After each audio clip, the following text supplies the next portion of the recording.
है एवरीवन, बहुत बहुत स्वागत है आपका अपने इस वेब आरटीसी प्रोजेक्ट के अंदर। और ये हमारे सीरीज़ का 6th पार्ट है। तो लास्ट वीडियो के अंदर हमने देखा था कि कैसे हमें यूज़र का प्रोफाइल पिक्चर अपलोड करना है सर्वर पे और कैसे यूज़र को एक्टिवेट करना है। और अब इस वीडियो के अंदर हम देखने वाले हैं कि कैसे हम हमारे क्लाइंट के ऊपर जो एक्सेस टोकन है उसको अगर वो एक्सपायर हो जाता है तो कैसे हमें उसको रिफ़्रेश टोकन का यूज़ करके उसको रिफ़्रेश करना है, और पेज रिफ़्रेश होने के बाद कैसे यूज़र को ऑटोमेटिक लॉगिन करना है, और इसके साथ में और भी कुछ बग्स है उसको फिक्स करेंगे। And we are starting right now.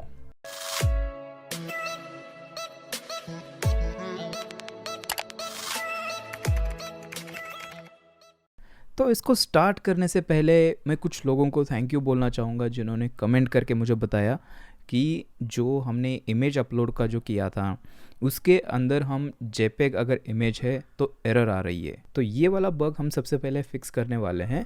तो हो क्या रहा था, सबसे पहले तो मैं यहाँ पर कंसोल ओपन करता हूँ और जल्दी से मैं यहाँ पर लॉगिन कर देते हैं। देखिए कुछ नंबर डाल के यहाँ पर OTP हमें मिल जाएगी और यहाँ से OTP कॉपी करते हैं, यहाँ पर डालते हैं और यहाँ पर अभी नाम डालना है और इसके बाद यहाँ पर नेक्स्ट करेंगे।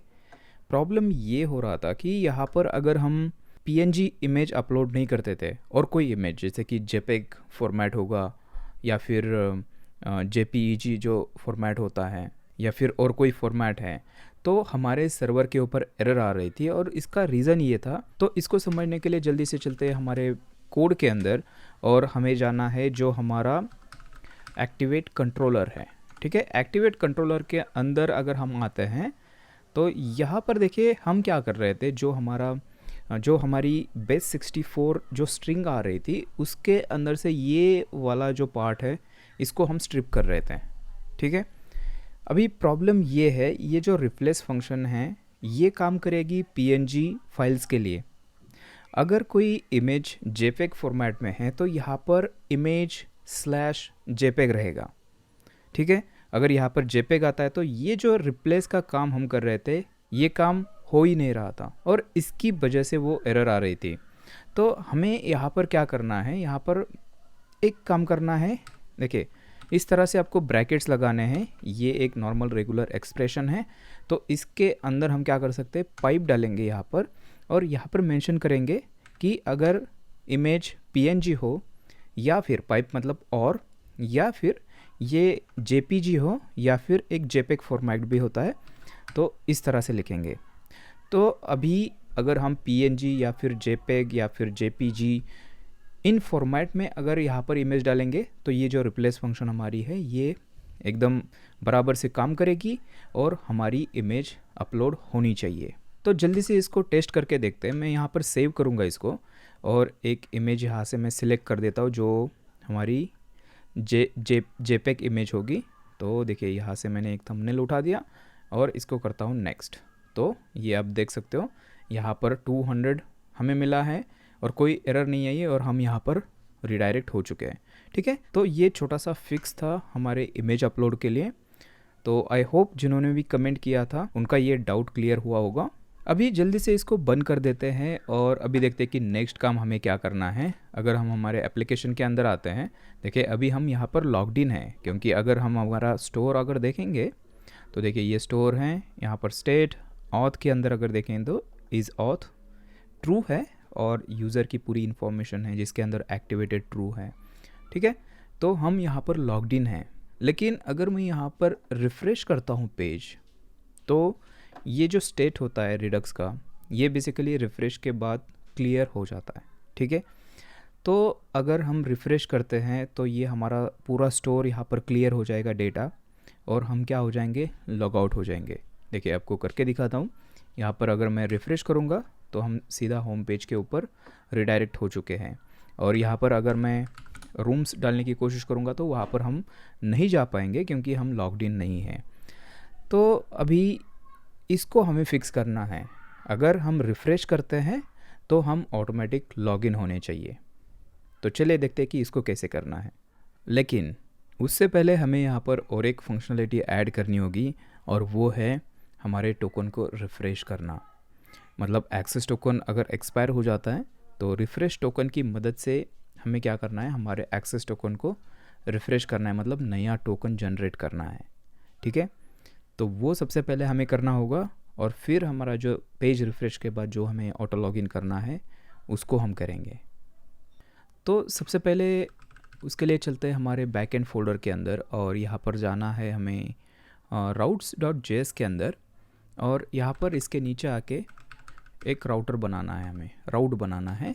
तो ये पोस्ट रिक्वेस्ट होगी और ये जाएगी /API/refresh, इसको नाम देते हैं। और हमारा जो कंट्रोलर है वो कॉल होगा auth कंट्रोलर, और इसके अंदर मेथड बनाएंगे रिफ़्रेश। ठीक है, तो जल्दी से चलते हैं auth कंट्रोलर के अंदर, और यहाँ पर आना है सबसे नीचे, और यहाँ पर वो रिफ़्रेश मेथड बनाते हैं। तो इसको एसिंक बनाएंगे और करते हैं रिफ़्रेश, और यहाँ पर हमें रिक्वेस्ट और रिस्पॉन्स मिल जाएगा। और उसके बाद हमें क्या करना है, यहाँ पर ये फंक्शन है, इसके अंदर सबसे पहले हमें क्या करना है, यहाँ पर हमें सबसे पहले कुछ स्टेप्स करनी है। देखिए यहाँ पर लिख लेते हैं सबसे पहले। तो सबसे पहले क्या करना है, get refresh token from header या फिर कुकी के अंदर हमारा आ रहा है रिफ्रेश टोकन, तो ये एक स्टेप करनी है। उसके बाद हमें क्या करना है, check if token is valid, वो रिफ्रेश टोकन वैलिड है या नहीं है ये हमें चेक करना है। और उसके बाद और एक स्टेप करनी है कि ये जो रिफ्रेश टोकन है वो हमारे डेटाबेस के अंदर है या नहीं है, क्योंकि अगर आपको याद होगा जब भी हमने वेरीफाई OTP किया था तो हम हमारे डेटाबेस के अंदर रिफ्रेश टोकन को स्टोर कर रहे थे। शायद ये मैंने आपको दिखाया नहीं था डेटाबेस के अंदर। तो जल्दी से मैं जो मोंगो कंपास है उसको खोल लेता हूँ, और यहाँ पर अगर देखेंगे तो हमारे पास यूज़र्स नाम का एक कलेक्शन है और टोकन्स नाम का।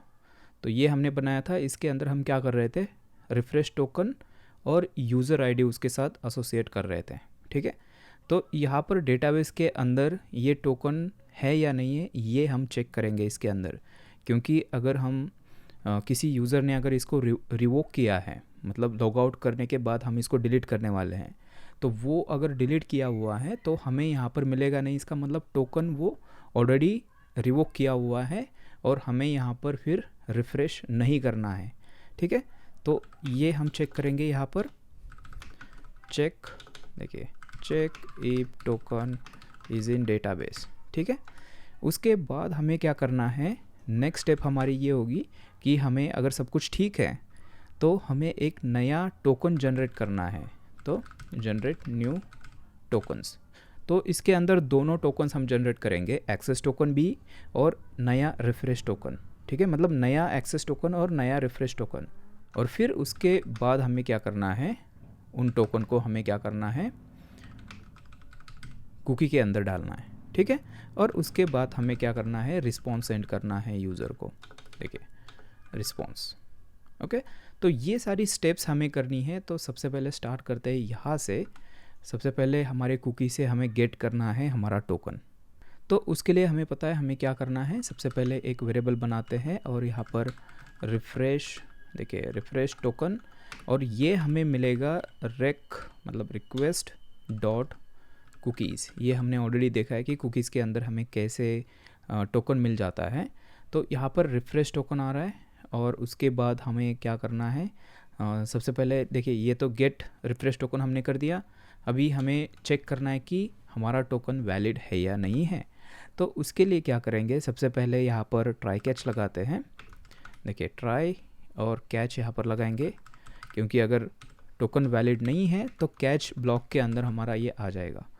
तो ट्राई के अंदर हमें क्या करना है, हमारे पास एक ऑलरेडी सर्विस है टोकन सर्विस। देखिए टोकन सर्विस, और इसके अंदर हमारे पास है वेरीफाई एक्सेस टोकन है। देखिए अभी हमें और एक मेथड बनानी है वेरीफाई रिफ्रेश टोकन के लिए। तो यहाँ पर करते हैं वेरीफाई रिफ्रेश, और देखिए टोकन, और इसके अंदर हम क्या करेंगे, जो रिफ्रेश टोकन है उसको पास करेंगे, रिफ्रेश टोकन, इस तरह से। अभी यहाँ पर और एक काम करते हैं। देखिए ये रिफ्रेश टोकन वेरिएबल हमने यहाँ पर बनाया है, लेकिन थोड़ा सा नीचे जाके हमें क्या करना पड़ेगा, फिर से नए टोकन्स जनरेट करने हैं। तो उसका नाम भी रिफ्रेश टोकन रहेगा, तो यहाँ पर कॉन्फ्लिक्ट आ जाएगा। तो हम क्या कर सकते हैं, यहाँ पर इसको एलियास दे सकते हैं। तो मैं क्या करूँगा, यहाँ पर इसको एलियास देता हूँ, रिफ्रेश टोकन फ्रॉम कुकी इसको नाम देता हूँ। तो इस तरह से आप कोलन दे के यहाँ पर कर सकते हो। तो रिफ्रेश टोकन फ्रॉम कुकी, इस तरह से इसको देते हैं एलियास, और फिर हम ये वाला एलियास यूज़ करेंगे यहाँ पर।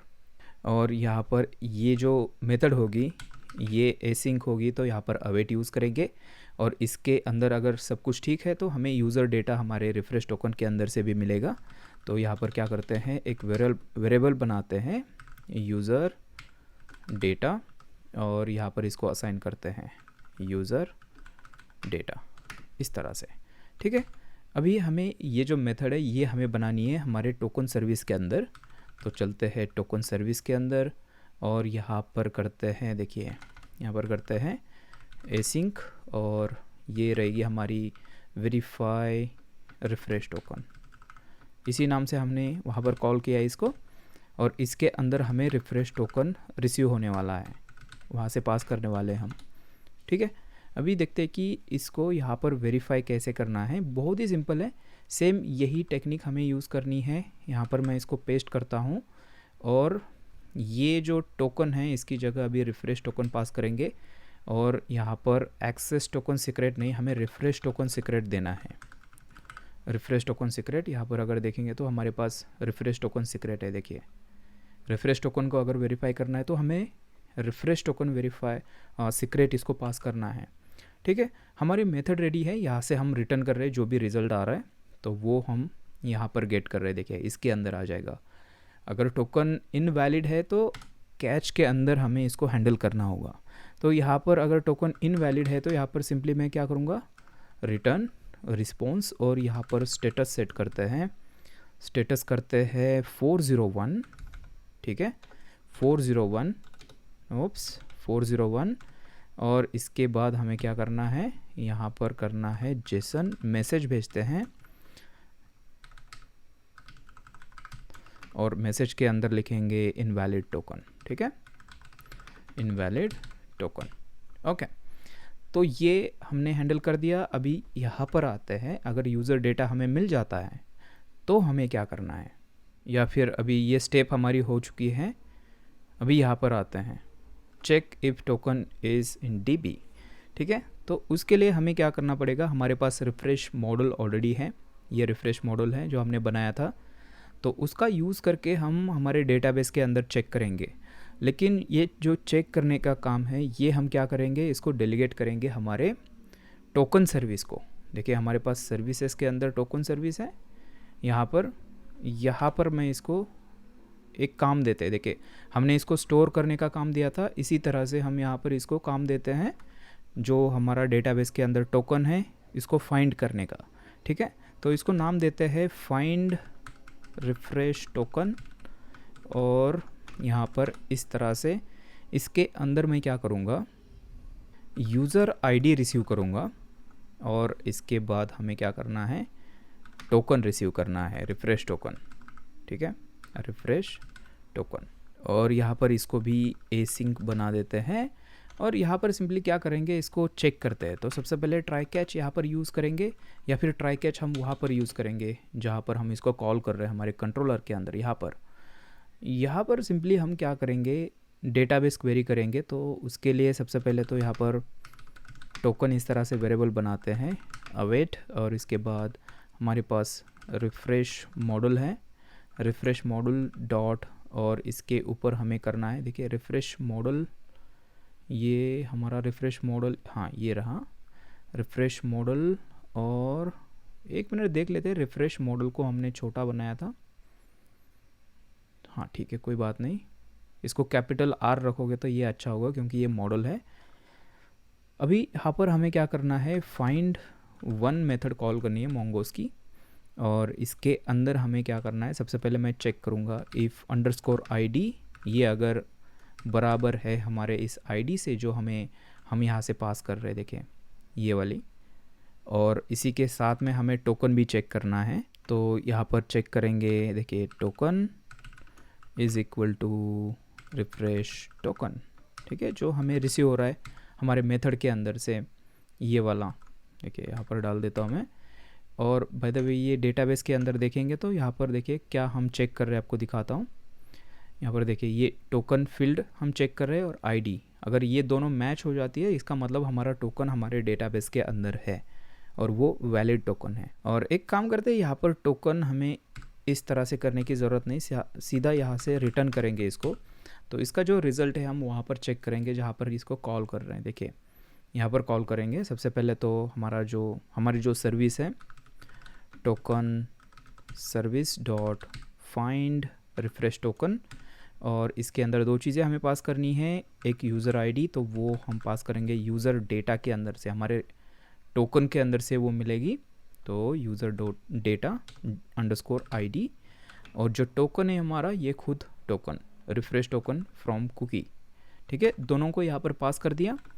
और उसके बाद यहाँ पर एसिंक यूज़ करेंगे कॉन्स्ट, और यहाँ पर टोकन हमें मिलेगा अगर सब कुछ ठीक है अवेट, इस तरह से देखिए, और इसको ट्राई कैच के अंदर डालते हैं। ठीक है, ट्राई, और यहाँ पर डालते हैं देखिए कैच, और इसके अंदर एरर, अगर एरर आती है तो यहाँ पर करेंगे रिटर्न रिस्पॉन्स स्टेटस 500, और 500 या फिर यहाँ पर 401 ही करते हैं। देखिए 401, क्योंकि हमारा डेटाबेस के अंदर टोकन मैच नहीं हुआ, मतलब ये अनऑथराइज्ड है, और यहाँ पर सेंड करते हैं क्लाइंट पे, तो मैसेज, और यहाँ पर करते हैं इनवैलिड टोकन, और इसको उठा के डालते हैं ट्राई के अंदर। देखिए इस तरह से। और यहाँ पर अभी क्या करते हैं, देखिए ये बेसिकली हमने अगर डीबी के अंदर कुछ एरर आती है तो इसके लिए हमने किया था। यहाँ पर हमें चेक करना है टोकन है या नहीं है, तो इफ़ यहाँ पर करते हैं नॉट टोकन, देन हमें ये करना है। देखिए ये वाला यहाँ पर जो दिख रहा है इसको मैं कट करके यहाँ पर पेस्ट करता हूँ। ठीक है, इस तरह से। और बाय द वे यहाँ पर हम 401 नहीं करते क्योंकि ये डीबी एरर है, तो मैं यहाँ पर 500 कर लेता हूँ, और यहाँ पर करते हैं इंटरनल एरर।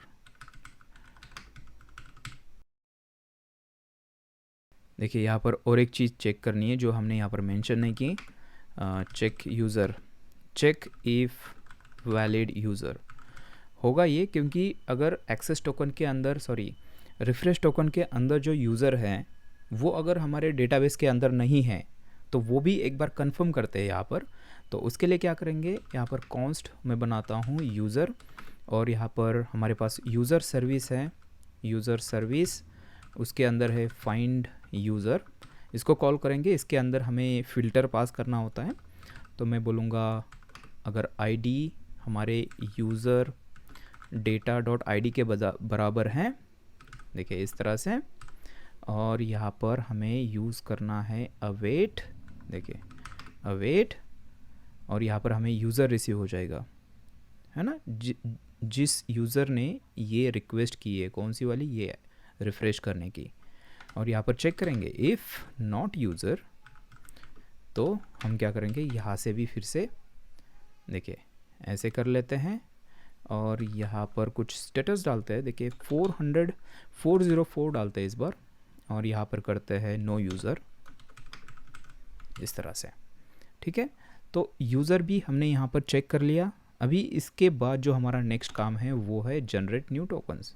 ठीक है, अगर सब कुछ ठीक है तो यहाँ तक हम पहुँच जाएंगे, और यहाँ पर हमें करना है टोकन सर्विस को कॉल, और उसके अंदर है हमारे पास जनरेट टोकन्स मेथड, और इसके अंदर हमें क्या करना होता है, हमें पेलोड पास करना होता है। देखिए ये मेथड आपको दिखाता हूँ, हमारे टोकन सर्विस के अंदर जो पेलोड रिसीव करती है और हमें दोनों टोकन्स, नए 2 टोकन्स हमें रिटर्न करती है। तो इसके अंदर पेलोड, सबसे पहले तो मैं आईडी इसके अंदर डालूँगा, तो आईडी हमें मिलेगी यूज़र डेटा, इस तरह से आईडी, और इसी के साथ में और कुछ डेटा अगर आपको डालना है तो वो भी डाल सकते हो आप। ठीक है, हर एक टोकन के अंदर हमने एक्टिवेटेड भी डाला था, लेकिन उसका कहाँ पर भी यूज़ हमें हुआ नहीं, तो एक काम करते हैं, अभी के लिए एक्टिवेट नहीं डालेंगे इसके अंदर, सिर्फ आईडी डालते हैं। ठीक है, पेलोड के अंदर। और ये सर्विस हमें क्या रिटर्न करने वाली है, दोनों टोकन्स। तो ये मैं यहाँ से डिस्ट्रक्चर करके लेता हूँ, ये आएगा refresh token and access token. अभी देखिए ये रिफ्रेश टोकन यहाँ पर वेरिएबल हम बना रहे, इसकी वजह से हमने यहाँ पर इसको एलियास दिया था, देखिए ये वाला, नहीं तो ये रिफ्रेश टोकन और ये वेरिएबल दोनों कॉन्फ्लिक्ट कर जाते हैं। अभी यहाँ पर और एक स्टेप हमारी बची है, वो ये स्टेप है कि हमें रिफ्रेश टोकन को अपडेट करना है। ठीक है, तो यहाँ पर करते हैं अपडेट, क्योंकि हमने नया रिफ्रेश टोकन बना दिया तो उसको डेटाबेस के अंदर हमें स्टोर भी करना है नया वाला एक्सेस टोकन। तो अपडेट रिफ्रेश टोकन, और उसके लिए यहाँ पर फिर से हम टोकन सर्विस को कॉल करेंगे और यहाँ पर एक मेथड बनाते हैं उसके लिए।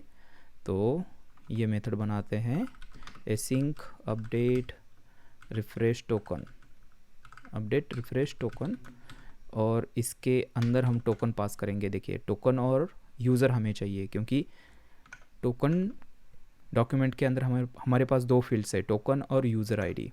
तो ये दोनों हम यहाँ पर रिसीव करेंगे, user ID and refresh token.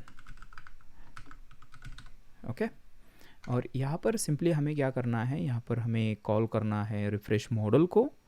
तो अवेट, एक काम करते हैं, इसको यहाँ से रिटर्न कर देते हैं अवेट, और यहाँ पर करते हैं देखिए रिफ्रेश मॉडल डॉट, और यहाँ पर मेथड आती है इसके ऊपर अपडेट 1। देखिए अपडेट 1, और इसके अंदर आपको डेटा पास करना होता है। तो सबसे पहले तो जो पहला ऑब्जेक्ट होता है वो ये होता है कि आपका क्या फ़िल्टर है, मतलब किस डॉक्यूमेंट के अंदर हमें इसको अपडेट करना है। तो यहाँ पर देख लेते हैं फिर से, देखिए यूज़र आईडी हमारे पास है डॉक्यूमेंट के अंदर, तो मैं बोलूँगा यूज़र आईडी जिसकी बराबर है इस यूज़र आईडी से जो हमें रिसीव हो रही है हमारे मेथड के अंदर, उस डॉक्यूमेंट के अंदर ये वाला डेटा डालो जो नेक्स्ट वाला ऑब्जेक्ट है। तो टोकन फील्ड है, क्योंकि टोकन फील्ड है हमारा, और उसकी वैल्यू होगी ये वाला रिफ्रेश टोकन। ओप्स, ये क्या हो गया, ओके, यहाँ पर इस तरह से, और हम इसको यहाँ से रिटर्न कर रहे हैं। वैसे ये डेटा, इसका रिटर्न वैल्यू हमें नहीं चाहिए, लेकिन कोई बात नहीं, यहाँ पर रख देते हैं। और अगेन यहाँ पर आप ट्राई कैच लगा सकते हो, आपको एरर हैंडलिंग अच्छी तरीके से करनी है, नहीं तो सर्वर हमारा क्रैश हो जाता है।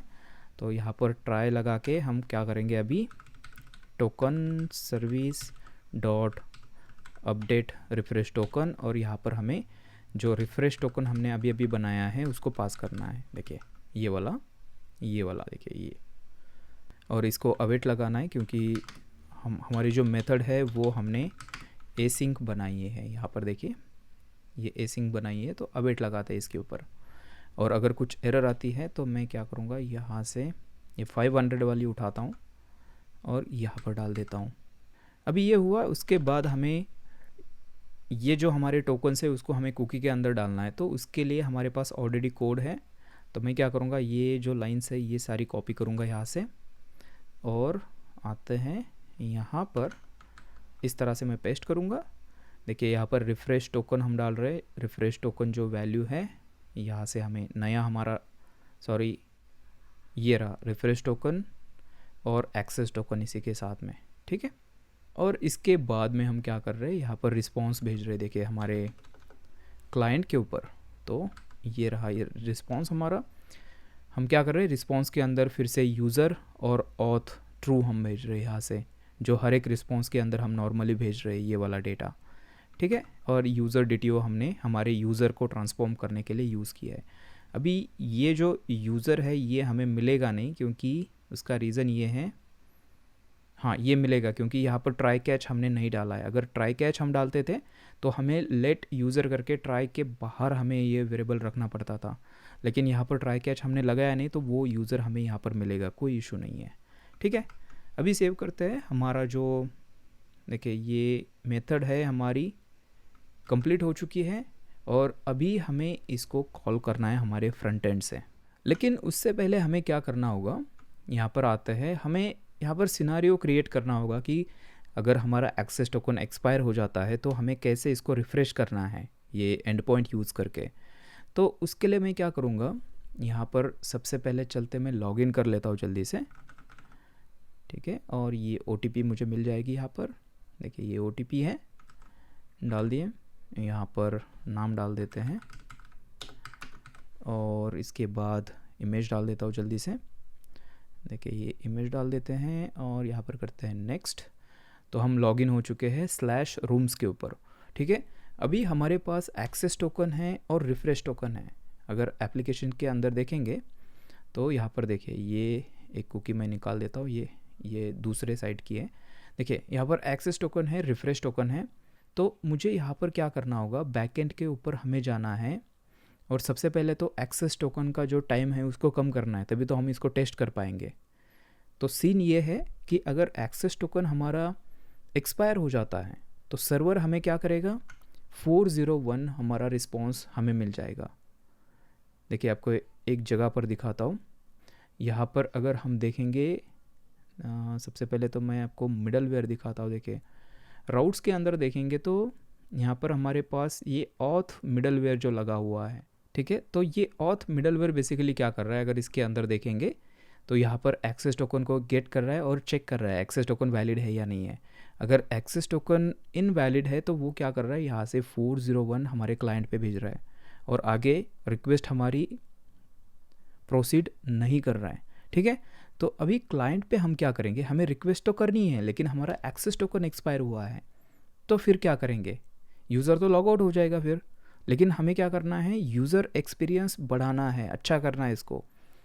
एक्सेस टोकन अगर एक्सपायर भी होता है तो हमारे पास रिफ्रेश टोकन है जो कि उसकी वैलिडिटी थोड़ी सी लंबी होती है, ठीक है। तो हम क्या करेंगे, बैकग्राउंड में अगर हमें ये रिस्पॉन्स मिल जाता है 401 सर्वर से, तो हम क्या करेंगे, हमारा रिफ्रेश टोकन लेंगे और उस रिफ्रेश टोकन का यूज़ करके हम एक नया जो रिफ्रेश हमने एंड पॉइंट अभी बनाया है उसको कॉल करेंगे और नए एक्सेस टोकन और रिफ्रेश टोकन जनरेट कराएंगे। और फिर उसके बाद सेम जिस रिक्वेस्ट पे यहाँ पर हमें रिजेक्ट किया था उसी रिक्वेस्ट को रिजेक्ट करेंगे और ये सब होगा बैकग्राउंड में, एंड यूज़र को इसका पता नहीं चलेगा, ठीक है। तो ये बेसिक सिनारियो है। तो सबसे पहले मैं क्या करूँगा, जो हम एक्सेस टोकन जनरेट कर रहे हैं उसका टाइम कम कर देते हैं सबसे पहले तो उसके लिए हमें जाना होगा हमारे टोकन सर्विस के अंदर।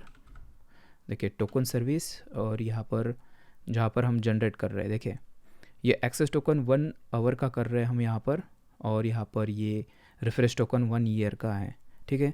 तो मैं क्या करूँगा, ये एक्सेस टोकन जो है इसको 1 या 2 मिनट का करते हैं, 1 मिनट का करते हैं। तो यहाँ पर उसके लिए आपको सिंपली 1M लिखना है, तो ये 1 मिनट का हो जाएगा, ठीक है। और रिफ्रेश टोकन को 1 ईयर का रखते हैं, इसको कोई इशू नहीं है। हमारा एक्सेस टोकन है थोड़ा सा कम टाइम के लिए वैलिड रहेगा, ठीक है। और अभी और एक काम करना है, यहाँ पर चलते हैं हमारे फ्रंट एंड के ऊपर और फिर से मुझे एक बार यहाँ पर लॉगिन करना होगा। तो मैं क्या करूँगा, डेटाबेस में से ही कोई यूज़र को यहाँ से उठा देता हूँ। तो यहाँ से कोई भी, अगर यूज़र्स के अंदर देखेंगे तो बहुत सारे यूज़र्स हैं, तो यहाँ से ये वाला जो यूज़र है इसको लेते हैं और अभी यहाँ पर मैं करूँगा नेक्स्ट। और आपने यहाँ पर नोटिस किया होगा कि ये एक्टिवेटेड फॉल्स है, मतलब हमें प्रोफाइल पिक्चर अपलोड करना होगा एक्टिवेटेड ट्रू करने के लिए।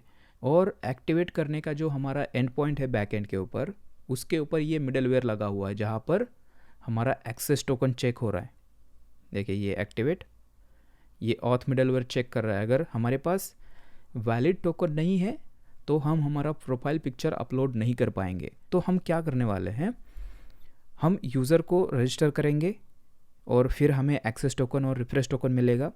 जो एक्सेस टोकन है उसकी वैलिडिटी होगी सिर्फ 1 मिनट की, हम 1 मिनट का वेट करेंगे और फिर हमारा प्रोफाइल पिक्चर हम अपलोड करने की कोशिश करेंगे और देखते हैं क्या होता है। 1 मिनट के बाद हमारा एक्सेस टोकन एक्सपायर होने वाला है, तो हमें उसको रिफ़्रेश करना होगा, ठीक है। तो अभी आते हैं यहाँ पर, और अभी OTP जो आई है यहाँ पर डाल देता हूँ मैं जल्दी से। कंसोल के अंदर देखेंगे तो ये देखिए ये OTP है, और अभी करते हैं नेक्स्ट। तो देखते हैं एप्लीकेशंस, और एप्लीकेशंस के अंदर यहाँ पर देखना है हमें जो एक्सेस टोकन का टाइम है। तो ये देखिए ये जो टाइम है ये कितना है, 1843, मतलब बिल्कुल 1 मिनट का है, ठीक है। और अभी जो टाइम हुआ है ये ऑलरेडी 44 हो चुका है, तो यहाँ पर ये ऑलरेडी एक्सपायर हो चुका होगा टोकन, ठीक है। अभी मैं कोशिश करूँगा यहाँ पर नाम डाल के जो प्रोफाइल पिक्चर है हमारा उसको अपलोड करने की, और देखते हैं क्या हमें रिस्पॉन्स में मिलता है। तो हमें यहाँ पे 401 मिलना चाहिए, हमारी रिक्वेस्ट सक्सेस नहीं होनी चाहिए क्योंकि टोकन हमारा एक्सपायर हो गया। ठीक है, करते हैं नेक्स्ट। तो यहाँ पर देखिए रेड, और ये देखिए 401 अनऑथराइज्ड प्रीव्यू, और यहाँ पर लिखा है इनवैलिड टोकन। अभी इस सिचुएशन में हमारा जो एंड यूज़र है उसको ये प्रॉब्लम नहीं होनी चाहिए। हम क्या करेंगे, अगर ये 401 अगर हमें स्टेटस दिख जाता है तो तुरंत बैकग्राउंड के अंदर क्या करेंगे, हमारे एक्सेस टोकन को हम क्या करेंगे, रिफ़्रेश कराएंगे, और फिर जो रिक्वेस्ट यूज़र ने की थी उसको रिपीट कराएंगे बैकग्राउंड के अंदर। ठीक है, मतलब एंड यूज़र को ये पता नहीं चलेगा कि टोकन हमारा एक्सपायर हुआ है और फिर यहाँ पे रिफ़्रेश हुआ है। ये सारा काम हमारे लिए रिएक्ट एक्सियोस करेगा। तो ये कैसे करेगा, उसके लिए हमें जाना होगा हमारे फ्रंट एंड पे। तो यहाँ पर मैं इसको क्लोज़ कर देता हूँ और चलते हैं हमारे फ्रंट एंड के अंदर, SRC के अंदर, HTTP और index.js के अंदर, और सारी मैजिक जो है वो होने वाली है हमारे इस फाइल के अंदर। यहाँ पर आते हैं और यहाँ पर अभी हम एक नई चीज़ सीखने वाले हैं और वो है इंटरसेप्टर्स। तो इंटरसेप्टर्स बेसिकली आप इसको बोल सकते हो कि ये इंटरसेप्ट करते हैं, मतलब हर एक रिक्वेस्ट के और रिस्पॉन्स के बीच में बैठते हैं हमारे फ्रंट एंड पे।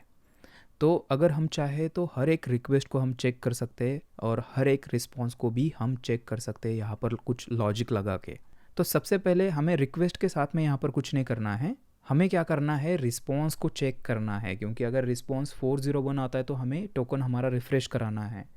तो उसके लिए क्या करेंगे, यहाँ पर API यूज़ करेंगे। ये हमारा एक्सियोस का इंस्टेंस है और इसके ऊपर हमें करना होता है इंटरसेप्टर्स और डॉट। यहाँ पर देखिए ये रिक्वेस्ट के लिए है। अगर रिक्वेस्ट के अंदर, हर एक रिक्वेस्ट के अंदर अगर कुछ आपको ऐड करना है हेडर के अंदर, तो आप यहाँ पर ये इंटरसेप्टर्स डॉट रिक्वेस्ट करके आप कर सकते हो। लेकिन हम इंटरेस्टेड है रिस्पॉन्स के अंदर, तो रिस्पॉन्स इस तरह से मैं करूँगा और यहाँ पर करते हैं यूज़। ठीक है, और इसको आपको कॉल करना है और इसके अंदर कुछ हमें ऑप्शंस देने हैं। यहाँ पर अगर देखेंगे तो सबसे पहले यहाँ पर हमें एक फंक्शन देनी है। देखिए यहाँ पर आप देख सकते हो ये एक एरो फंक्शन यहाँ पर दिखाई है। तो सबसे पहले यहाँ पर एक एरो फंक्शन पास करते हैं इस तरह से।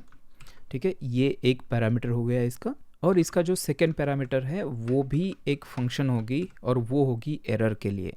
ठीक है, तो दो फंक्शंस हमने पास कर दी।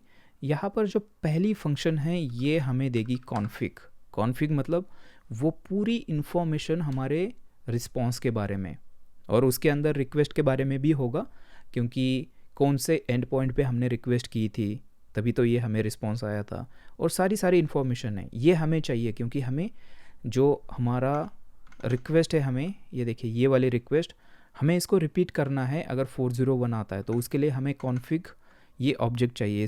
इसके अंदर से हम कुछ इन्फॉर्मेशन लेने वाले हैं और यहाँ पर हमें मिलेगी एरर।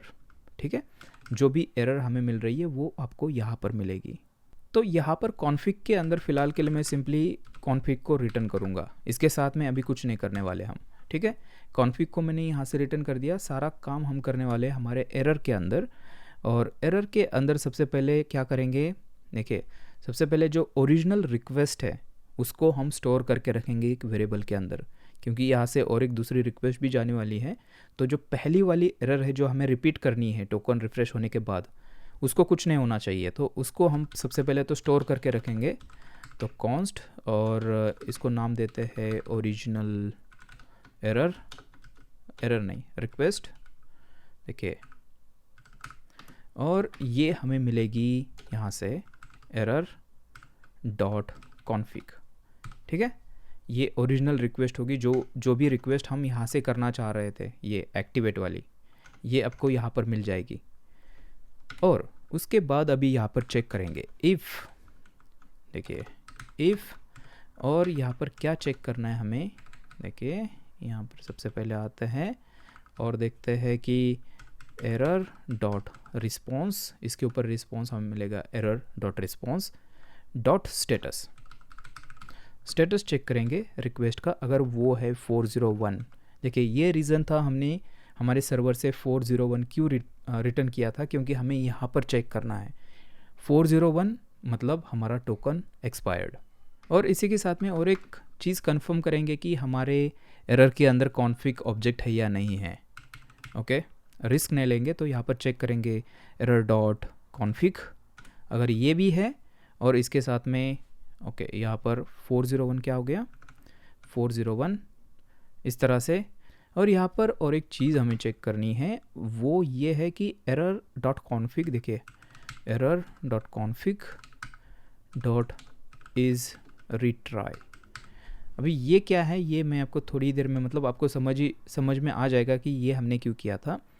ये इज़ रिट्राई जो है ये हम मैनुअली हमारे इस कॉन्फिग ऑब्जेक्ट के ऊपर हम अटैच करने वाले हैं।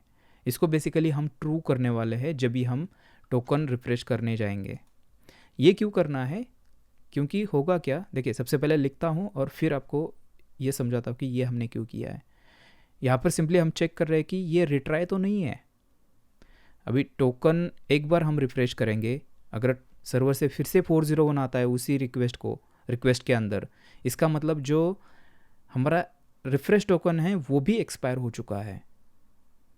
तो ये वाला जो है ये फिर से इसको कैच करेगा और फिर उसको सेंड करेगा, मतलब ये इन्फिनिट लूप के अंदर पड़ जाएगी ये जो हमारा लॉजिक है।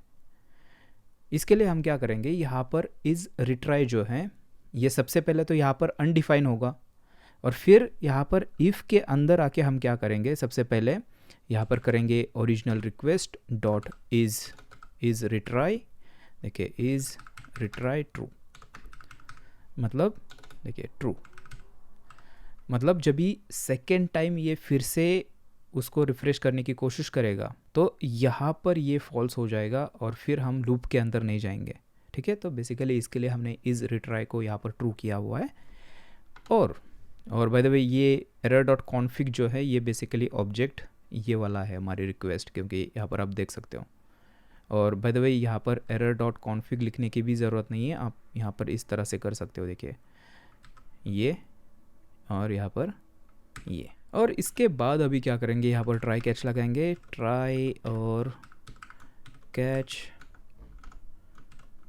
ओके। और ट्राई कैच के अंदर हमें क्या करना है, हमें रिक्वेस्ट करनी है टोकन को रिफ़्रेश करने की। तो यहाँ पर सबसे पहले कॉन्स्ट रिस्पॉन्स वेरिएबल बनाते हैं और इस बार यहाँ पर क्या करेंगे, देखिए अवेट हम यूज़ कर रहे हैं तो मुझे ये जो एरर है इसको एसिंग करना होगा इस तरह से।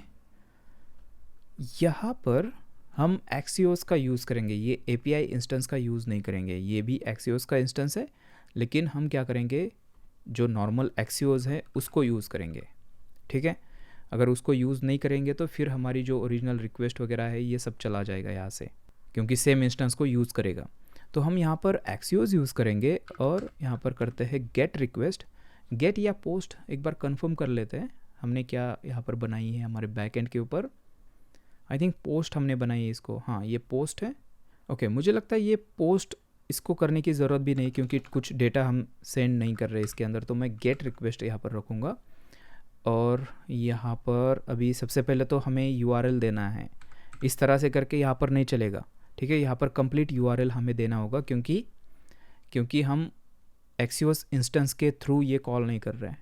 तो यहाँ पर सबसे पहले गेट करेंगे जो हमारा यूआरएल है, तो यहाँ पर इस तरह से बैकटिक्स में ओपन करूँगा और इसके अंदर करते हैं process.env और हमने किया था वो react app API URL env के अंदर रखा हुआ है। देखिए ये वाला env अगर आपको दिखाऊंगा यहाँ पर, तो ये देखिए रिएक्ट ऐप एपीआई यूआरएल, ये बैकएंड का यूआरएल है। यहाँ पर हमने इसको ले लिया, फिर इसके बाद हम करेंगे /API/refresh। ठीक है, इस तरह से कर लिया। अभी ये रिक्वेस्ट यहाँ पर हो जाएगी। यहाँ पर एक सेकेंड पैरामीटर हमें देना होगा और वो है विथ क्रेडेंशियल्स, क्योंकि हमें कुकीज़ हमारी भेजनी है। तो ये हमारा जो ऑप्शन है वो ट्रू आपको करना होगा, नहीं तो कुकीज़ सेंड नहीं होगी। ठीक है, कुकीज़ यहाँ पर सेंड हो जाएगी और ये रिक्वेस्ट जब भी सक्सेस हो जाती है तो हमारे कुकीज़ के अंदर क्या होगा, नया एक्सेस टोकन और रिफ्रेश टोकन आ जाएगा, जो कि हम यहाँ पर कर रहे हैं रिफ्रेश के अंदर। देखिए ये सब होने के बाद यहाँ पर नया टोकन हम कुकी के अंदर डाल रहे हैं। तो हम यहाँ पर क्या कर सकते हैं, देखिए ये रिक्वेस्ट जब भी हो जाती है यहाँ पर आते हैं और यहाँ से हमें जो पुरानी रिक्वेस्ट है, जो पहली वाली जो हम करना चाहते थे, ये वाली देखिए एक्टिवेट, जहाँ पर एरर आई थी उसको अभी करना है रिपीट। तो उसको हमने स्टोर करके रखा है कहाँ पर, देखिए ये वाला यहाँ पर, ये ओरिजिनल रिक्वेस्ट है हमारी, ठीक है। तो मैं क्या करूँगा, उसको यहाँ पर करूँगा, तो सिंपली करना है आपको रिटर्न API, और इस बार अभी API जो Axios का इंस्टेंस है वो आपको यूज़ करना है, और इसके ऊपर हमें मेथड मिलती है रिक्वेस्ट, और कौन सी रिक्वेस्ट करनी है, ओरिजिनल रिक्वेस्ट, ठीक है। और यहाँ पर अगर एरर आती है तो हमें क्या करना है, देखिए console.log, और यहाँ पर करते हैं error.message। और यहाँ पर और एक चीज़ करनी है, ये जो इफ़ एल्स लगाया है ये अगर फेल हो जाता है तो यहाँ पर करते हैं थ्रो एरर, ओके। तो ये बेसिकली किसके लिए है, अगर ये हमारा रिस्पॉन्स और कुछ रहेगा तो उसके लिए, ठीक है। अभी यहाँ पर फिर से आपको थोड़ा सा एक्सप्लेन करता हूँ कि क्या कर रहे हैं। फिर से देखिए API.interceptors रिस्पॉन्स, ये रिस्पॉन्स ऑब्जेक्ट मिल जाता है, उसके ऊपर हमें यूज़ करना है, जिसके अंदर हमें 2 पैरामीटर्स देने होते हैं। एक होता है कॉन्फिग, जो कि हमने सीधा इसको रिटर्न किया है। कुछ इसके अंदर मॉडिफिकेशन करना है तो आप यहाँ पर कर सकते हो, लेकिन हमें कुछ नहीं करना है। हमें देखना है कि एरर क्या आ रही है। फिर एरर के अंदर यहाँ पर हमें देखिए ये एज अ पैरामीटर रिसीव हो जाता है जो भी एरर हमें सर्वर से मिल रही है, और यहाँ पर ओरिजिनल रिक्वेस्ट को हम स्टोर कर रहे हैं error.config करके, और फिर चेक कर रहे हैं अगर रिस्पॉन्स कोड जो है स्टेटस वो 401 है और ओरिजिनल रिक्वेस्ट है, और ओरिजिनल रिक्वेस्ट के अंदर इज़ रिट्राई जो है ये फॉल्स है। अगर ये सारी चीज़ें है तो हमें यहाँ पर प्रोसीड करना है, और ये ओरिजिनल रिक्वेस्ट इज़ ट्राई जो है इसको ट्रू कर देना है, ठीक है। तो नेक्स्ट टाइम जब भी फिर से ये 401 आ जाएगा तो ये यहाँ पर इसको ट्रू मिलेगा और ये इसके अंदर जाएगा नहीं, ठीक है। तो वही सिंपली हम कर रहे हैं।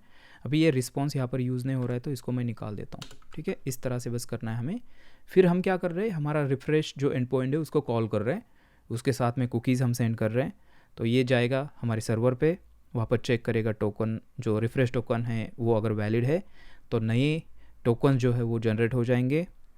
रिफ्रेश टोकन नया वाला डेटाबेस के अंदर स्टोर हो जाएगा, और फिर कुकीज़ के अंदर वो रिफ्रेश टोकन और एक्सेस टोकन को डाला जाएगा। और यहाँ पर ये रिक्वेस्ट जब भी कंप्लीट हो जाती है तो हमारे कुकीज़ के अंदर ऑलरेडी नए टोकन्स है, और फिर हम यहाँ से क्या कर रहे हैं, जो हमारी ओरिजिनल रिक्वेस्ट है इससे पहले वाली जहाँ पर हम करना चाहते थे उसको हम यहाँ पर रिपीट कर रहे हैं, ठीक है। तो ये बेसिकली है। यहाँ पर इसको मैं अभी सेव करूँगा और अभी इसको टेस्ट करते हैं, ठीक है। चलते हैं हमारे फ्रंट एंड के ऊपर। यहाँ पर मैं रिफ़्रेश करूँगा और फिर से यहाँ पर हम क्या करेंगे, एक नया यूज़र, देखिए इस तरह से OTP डाल देते हैं, ये नेक्स्ट, और यहाँ पर नाम डालते हैं। ओके, नाम नहीं डालना है, 1 मिनट हमें वेट करना है क्योंकि हमारा टोकन 1 मिनट तक हमारा एक्सपायर नहीं होगा। एक्सपायर होने के बाद हमें इसको टेस्ट करना है। तो 1 मिनट का वेट करते हैं और फिर कंटिन्यू करेंगे। अभी 1 मिनट हो चुका है तो यहाँ पर जल्दी से मैं अपना नाम डाल देता हूँ और करते हैं नेक्स्ट, और प्रोफाइल पिक्चर डाल देते हैं। देखिए ये सिलेक्ट कर दिया मैंने, और अभी नेक्स्ट करने के बाद सबसे पहले तो हमारा टोकन एक्सपायर हो चुका है तो हमें सबसे पहले एरर आ जाएगी, और उसके बाद ऑटोमेटिक हमारी फिर से रिक्वेस्ट होनी चाहिए। देखिए टेस्ट करते हैं। अभी मैं क्लिक करूँगा नेक्स्ट के ऊपर, नेक्स्ट, और ये देखिए एक्टिवेट।